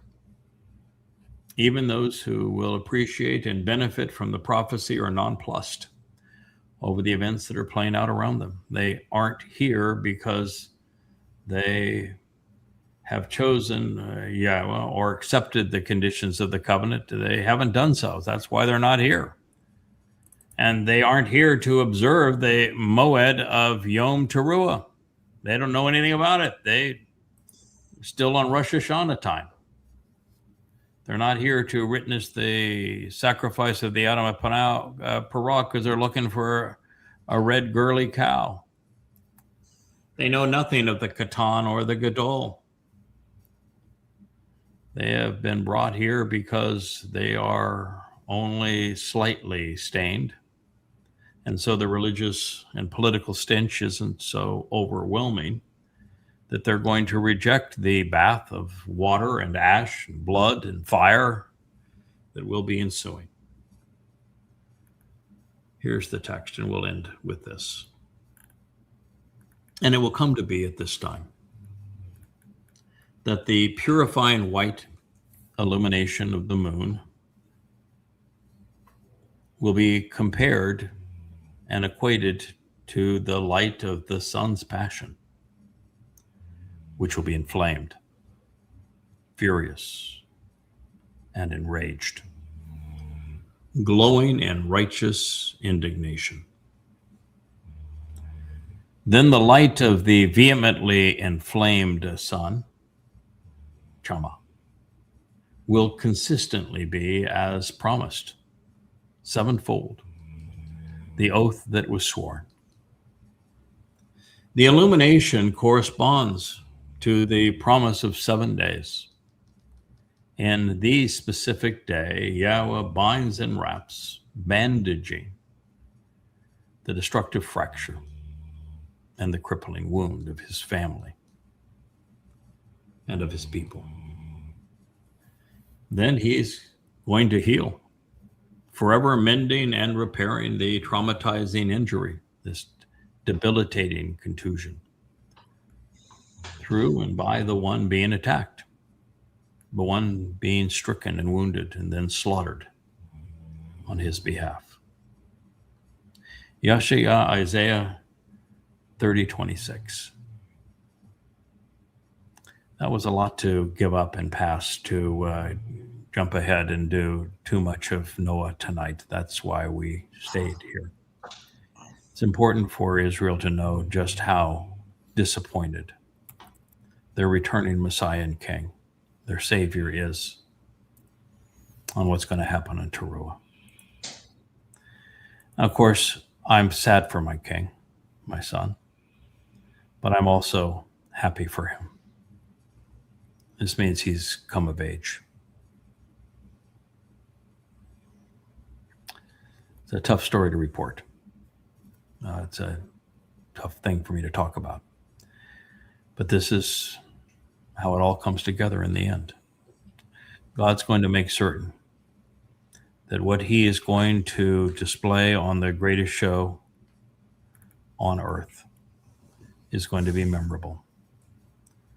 We're going to find that the flame that rises from that altar will be eternal. This is going to be the most visual, unforgettable scene in human history.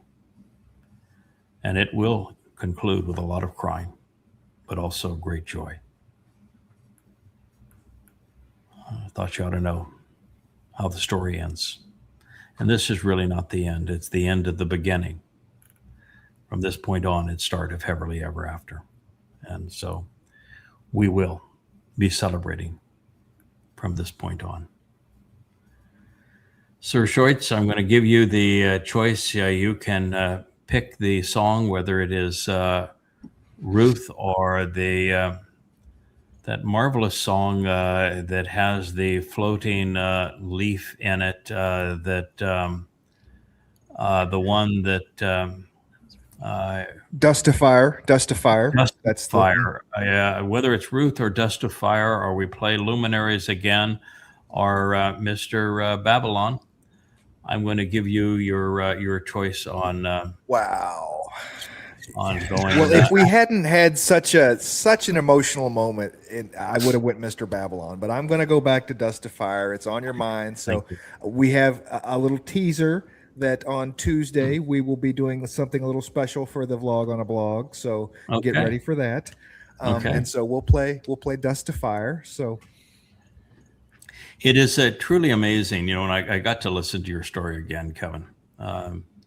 As you did, you were a guest on Mark's show, and the way that we ended up coming together and getting to know each other after all of this time is really extraordinary, and the trust that we all have placed in you, it's truly amazing. It's really good to be family. So thank you. Yes, it's Dust to Fire is a favorite of mine. I think I look at it as it's a theatrical production, and it is the story of the Amah, but it's also the story of the Adamah Parah.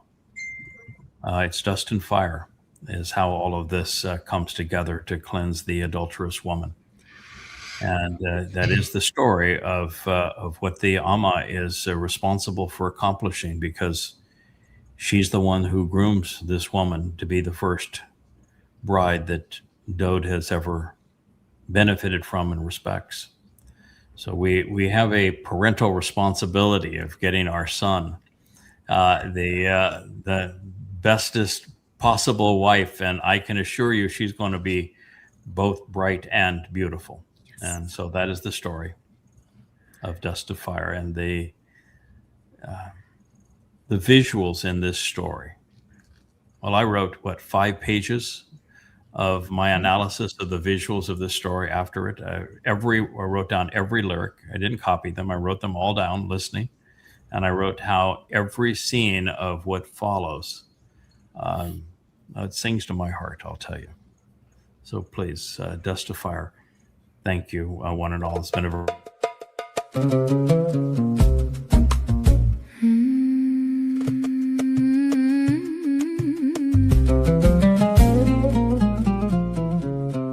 Was dust in the dawn, a hush in the reeds, a sparrow beneath the shadow of the Nile of time that had not yet spoken my name. Then I sought Yahowah, like rain on a buried sea, like fire folded into cedar, like the first silver thread of morning breaking the rim of the dark. I heard your name, as a new hears a whistle in the field through windwood and stone. I heard your name, as a mother hears the steps of the one who comes home. I am the Amah. I have no palace, I have no crown, only my open palms. I have no song of my own except the one you placed in my breath. Yahowah, you are the well hidden in a wilderness, the lantern in the hollow of the darkest night, the path of dawn laid across the face of the sea. You are the wild wind that wakes the olive tree, the pulse beneath the vineyard soil,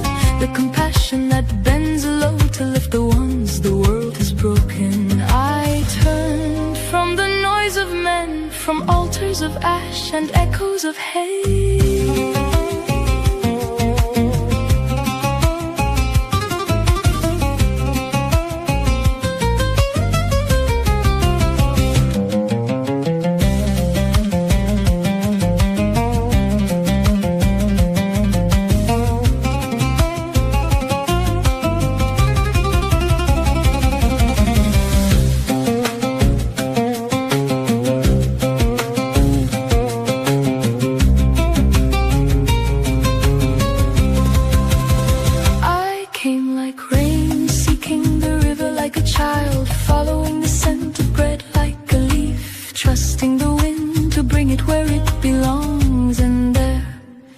Quiet, your name was a thunderclap alone. It was also the shelter after the storm. Yahowah, Yahowah. Yahowah, Yahowah. I am yours to remember. Write your name upon my brow, on the inside of my waiting heart, like a blue flower in the spring. Let me be the small song that rises from the clay when your breath moves through it and gives it life. Yahowah, Yahowah, you are the morning in the throat of the dark. You are the fire beyond the veil of the hills. You are the lamp at the feet of those who are beloved. I respond with open hands. Here I am.